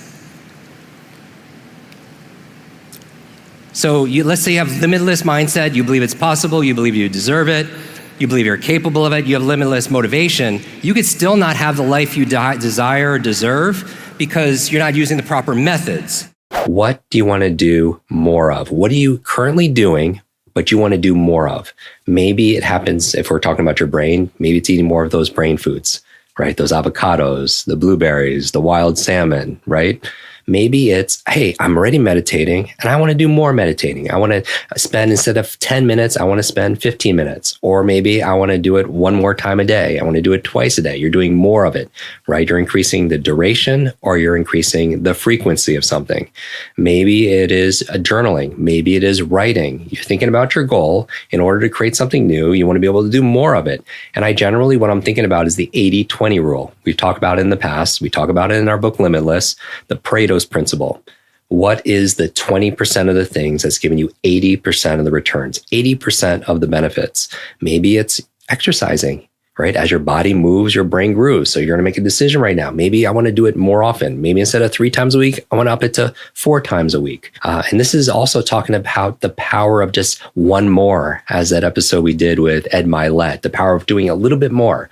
That if you increase something just 1%, you get better at 1% a day, just 1% compounded exponentially over 365 days is about a 37 increase, a multiplier of 37. That means 1.01, which is an increase of just 1% compounded over 365 days. That equals a 37 multiplier. Wow. What can you apply that to? You want to apply that to your income, to your influence, to your intelligence, right? So that's the power of adding just a little bit more. I grew up, some of you know, with learning challenges, very severe. When I was 5 years old in kindergarten class, I had a very bad fall, had traumatic brain injury, rushed to the hospital, and my parents, the way they describe it, said I was never the same, meaning that before I was as a kid, very playful, very curious, very energized, but I became extremely closed down and shut down. I had very poor focus. I couldn't remember anything. My teachers would repeat themselves over and over again, and then I learned to just play along and pretend to understand, but I didn't really understand. It took me 3 years longer just to learn how to read. And it was just, it's like pretty traumatic as a child. When they passed around that book, do you remember that? And you had to read out loud, and every single time that book got closer, I would go out of my mind. I think that's where a lot of fear of public speaking came from, as we learned it, right? Because I would get the book, and honestly, these words meant nothing to me, and I would be so embarrassed, I would just pass it on to the next person. When I was 9 years old, I was struggling so badly. I didn't get the lesson. I was slowing down the class. You could tell the teacher was giving extra attention, but the other kids started to tease me for it. And the teacher came to my defense and pointed out that I was different. But all I remember her doing, she pointed me from the whole class and said, "That's the boy with the broken brain." And that label became my limit. It was a good intention, right? But adults in general have to be very careful with our external words because they become a child's internal words. You get that? Like for me, like where it manifested every time I did badly on a test, which was like all the time. Every time I wasn't picked for sports, which was all the time. I would say, oh, because I have the broken brain, right? And that became my inner self-talk. That's why I started with belief first, because if you believe you can or can't, either way, you're right. Because all behavior is belief-driven. If you believe you can or believe you can't, either way, what? Henry Ford said that, right? If you believe you can or believe you can't, either way, you're right, you're correct. If you fight for your limitations, you get to keep them. Is that true? If you fight for your limitations, you get to keep them. Then they become yours, right? I created a technique years ago, maybe 25 plus years ago, where I say that improving your memory is as easy as pi. Pi. Just write down this word, P-I-E. Now, what does the P stand for? The P stands for place. We remember things when they're stored in a specific place that we're familiar with. So this is the location, the place. The I in pi stands for imagination. So it's not just location, but it's your imagination. We tend to remember things that we see. We remember faces. We maybe forget the names, but we remember what we saw, which is the image of the face or the image of the person. So to remember something better, you have the place, you have the image, and then the E in pi stands for entwine. Entwine. What does that mean? Entwine means you're going to put them together. You're going to associate them together.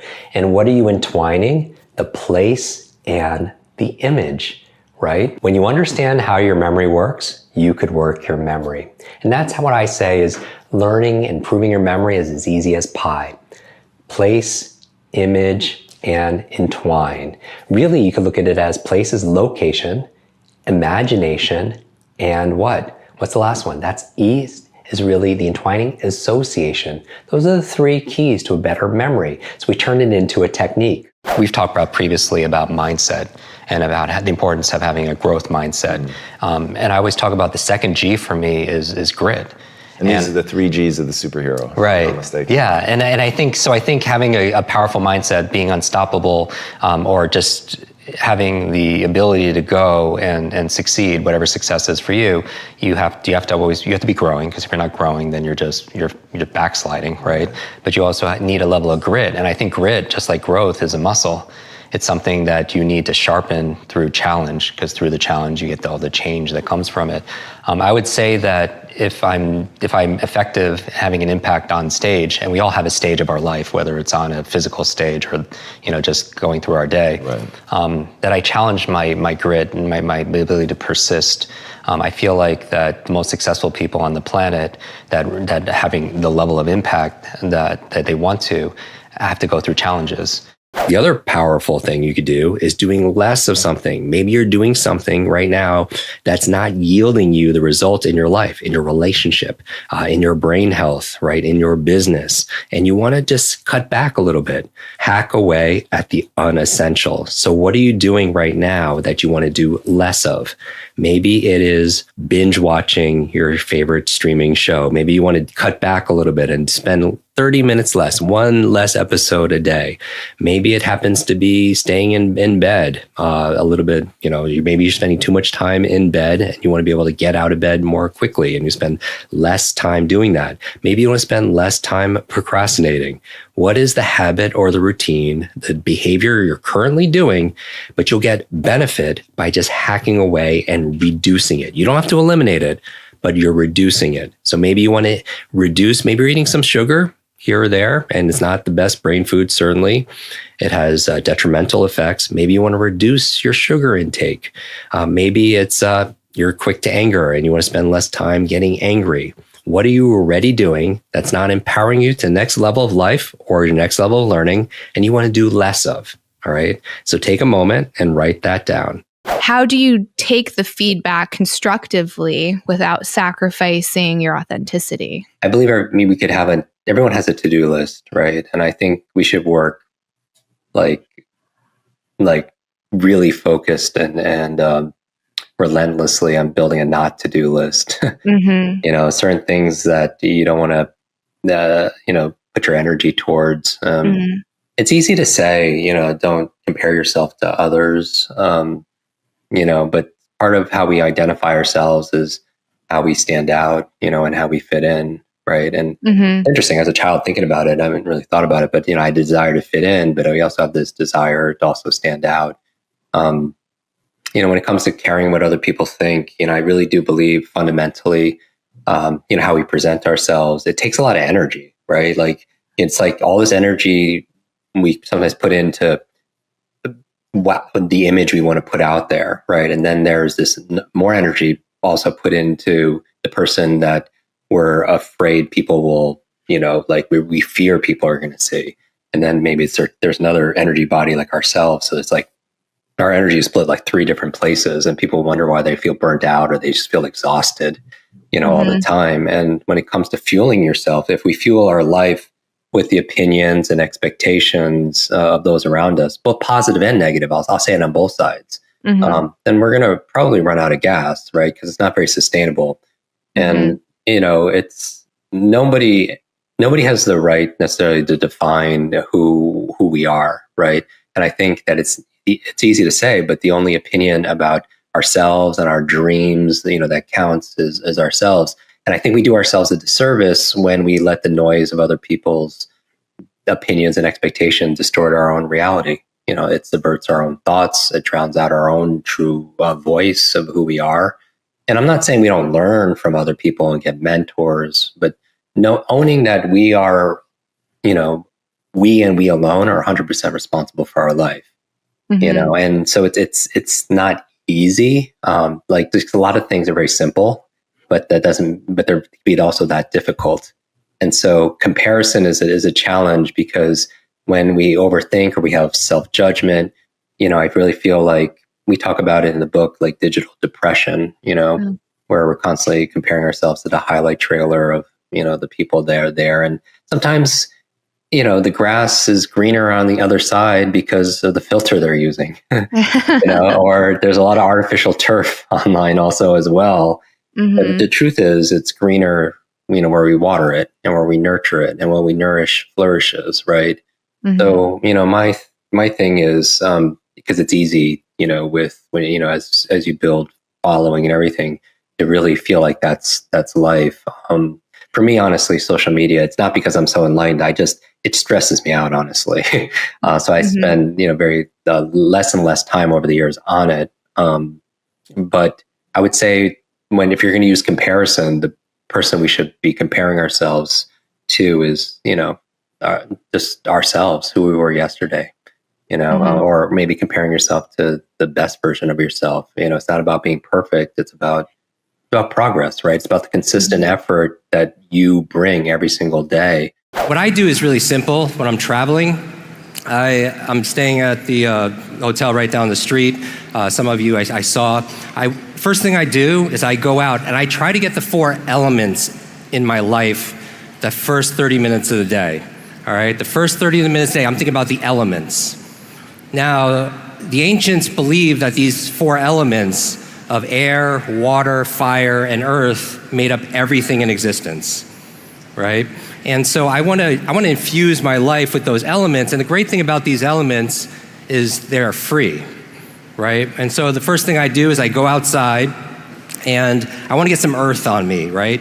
And so some of you I saw walking out from my hotel room, there's all the grass out there, and I took off my shoes and I just wanted to get grounded.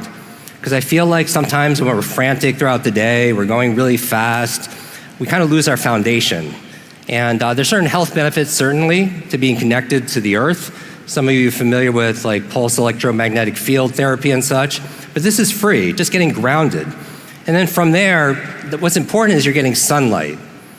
If you have sleep issues, how many of you have challenges with your sleep? Raise your hand. How important is sleep to your brain? A little bit or a lot? A lot, right?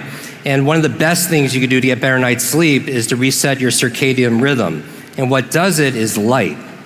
All right, so even if it's hazy outside, getting out in the sunlight 10, 15 minutes first thing in the morning helps you to sleep at night. All right, your eyes are the only part of your brain that's outside of your skull, right? And it helps you to be able to reset your rhythms. And we're biochemical. You think about dopamine, oxytocin, serotonin, endorphins. It's these neurochemicals that you turn on to be able to do the things you need to do that day.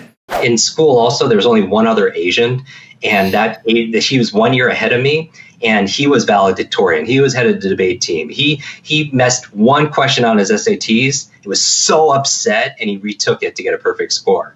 And then I'm coming in after that, and I'm like the opposite side of the bell curve. Right. And, and then pressure from family and self-expectations, but I'm driven. So I have my reasons, pleasurable and painful, that drive me every single day. And after you do it for so long, you just don't know any other way. But that's the P in the formula. And then what I did was like scientific method. If I was going to build the ultimate human being who's motivated all the time without fail, is reason enough? Like if someone has a deep enough reason, are they always going to be motivated? Is there any exceptions? And I was like, yes, the E is missing. They could be missing energy, meaning that a lot of people could be so tuned into their reason and know why it's important to work out every day or to read every day or you name it, right? But they ate a lot of crappy food and they're in a food coma. That might keep them from working out, or they didn't sleep the night before. Not having the proper level of vitality, physical and mental vitality, could keep you from being motivated. And then I went back into my thought experiment. Okay, the person has deep reasons. They feel it for wanting to build this business or have that great relationship or that great body. They have unlimited energy. Are they 100% every single time going to be motivated? And I was like, no, there's an exception here. There's something missing. S3. Because, and I'll tell you what S3 is in a moment, but they could have that thing too big in their head. Like, oh, I'm gonna build an entertainment company. And then, but they're not motivated because it's too big, right? Or it's confusing, right? And so a confused mind doesn't do anything. So S3 stands for a small, simple step. I realize that somebody's not motivated. They can have the reason, they can have the energy, but if they can't break it down into something actionable, because it's this big monolith, a perfect relationship. I want to meet my soulmate and just live happily ever after, right? I want to have the perfect body. I want to build this $1 million company. Then that could be too intimidating or too confusing or unclear, and people never take the action. So a small, simple step, and breaking it down into what's the smallest task you could do right now where you can't fail that's going to give you progress. I remember I wanted to quit school, and at that time, you'd appreciate this. A friend asked me to come visit him and his family out on the West Coast, because I was on the East Coast, and he was like, I'd go out there. I was like, yeah, I'll just take a weekend, get a little space from school, because I was thinking about quitting. And when I get there, the family is extremely successful. And I don't just mean financial. They had an amazing home on the water, but they were happy. They were givers. They were learning all the time. And the father, before dinner, asked me these kind of questions. We were walking on his property, and he asked the kind of questions you would ask somebody who just started college, like how's school and that kind of stuff. Right. And I broke down crying. I was like, and to a stranger I just met 10 minutes ago. Wow. I said, I'm ready to quit. School is just not for me. I'm not smart enough. And he's like, well, why are you in school? What do you want to be? What do you want to do? What do you want to share, if you will? And it's funny when you're not asked a question in life, it takes a moment to pause to come up with an answer. Do you know what I mean? Sure. Like when you're asking questions, and no one's ever asked me those questions before. And when I started to answer, he paused. He said, wait. And he takes out of his back pocket, I swear to you, like a journal and like a diary. And I always thought like 12-year-old girls carry diaries, Sure, and wrote yeah. diaries. And he tears out a couple pieces of paper, and he makes me write down all the goals, like of what I wanted to do in my life. And it's something very powerful about taking pen to paper and just writing like those dreams, your aspirations down. And after maybe 20, 30 minutes, he asked me if I'm done. And I maybe have 40, 50 things there, which is like a bucket list. And this is before I knew what a bucket list was. And I start folding the sheets of paper, thinking I'm done with the exercise, put it back in my pocket, and he grabs them from me. And I was like, I freaked out, because like on that was like Your everything. life. Yeah, exactly. And I don't even know who this guy is, and he's very successful. And he starts to just read it. And I'm so intimidated. And I feel loud? No, in his mind. Yeah. And I feel this small, because everything I didn't know somebody was going to look at it, right? And he looks at it and he says, Jim, and I don't know what he was going to say, because this guy's he's successful. He says, Jim, you are this close to everything on that list. And I'm just thinking, there's no way. Wow. How could it give me 10 lifetimes? I couldn't put a dent on that list. And then he goes like this. Ooh. Yeah, and he says like as if this was the key here, and he takes me into his home, and it's this beautiful home. He takes me into a room I've never seen before, and it's wall to wall, ceiling to floor, covered in books. I mean, I've never seen like a library in somebody's house before. And he starts grabbing these books. You'll love this. He starts grabbing books and starts handing them to me, and starts to pile up really, really, really high. And when I start looking at the titles, because I'm curious, there are these biographies of amazing men and women in history, and some really early personal development books, like Napoleon Hill, Think and Grow Rich, and Power of Positive Thinking, Norman Vincent Peale, and Psycho-Cybernetics, and all these. I'm just like, and then I kind of get an inkling of what he wants me to do with these books, and he asked me to read like one of these books a week. And I'm just thinking, and I say to him, there's just no way. I just told you I have all this schoolwork. And you're what, 19 now? Or I'm 18 years old. Yeah. I'm like, there's no way. I have all these, I can't even finish one book. I have these reading challenges, and I have these learning challenges, and I have all this schoolwork. And he was like, Jim, he looked at me right in the eye. He said, Jim, don't let school get in the way of your education. And so think about, when you're listening to this, what are the labels that we put on ourselves? It's like we're born with a blank slate, right? But through experience, through expectations of other people, through our environment, we learned that we are limited. Yeah. And the good news is we can unlearn it. And that's the point of the book. But because I was in the broken state, I would always ask myself, why am I broken? Why am I the stupid one? And I started getting answers of why I'm so stupid, right? Every time I did badly on a test, I would be like, oh, because I have the broken brain. right? If I wasn't picked in sports, I'd be like, oh, because I'm the broken one. And that became my self-talk. Adults have to be very careful with their external words because they become a child's internal words. But later I started to get so frustrated and I started getting curious. And when you're curious, you start to ask different questions. I was like, why is that person why are they so smart? And how come I'm studying 3 times harder and getting less grades than them, right? And I started getting answers. My dominant question ended up being like, how do I make this better? Because you made it this far in a video, I want to celebrate you. Most people start and don't finish. Most people never actually follow through. Most people say they want something, but they don't ever do the work to actually get it. But you are different. You are special. Believe Nation, you made it here all the way to the end, and I love you. So as a special celebration, if you put a hashtag believe down in the comments below on this video, I will showcase you and celebrate you somewhere on the screen in a future video because you are awesome. For 50 more amazing rules from Brendan Burchard, check the video right there next to me. I think you'll love it. Continue to believe, and I'll see you there. 1 hour more per day on my core 3. Okay, I begin this every year. I go, okay, first move. I know I need to identify what are the core 3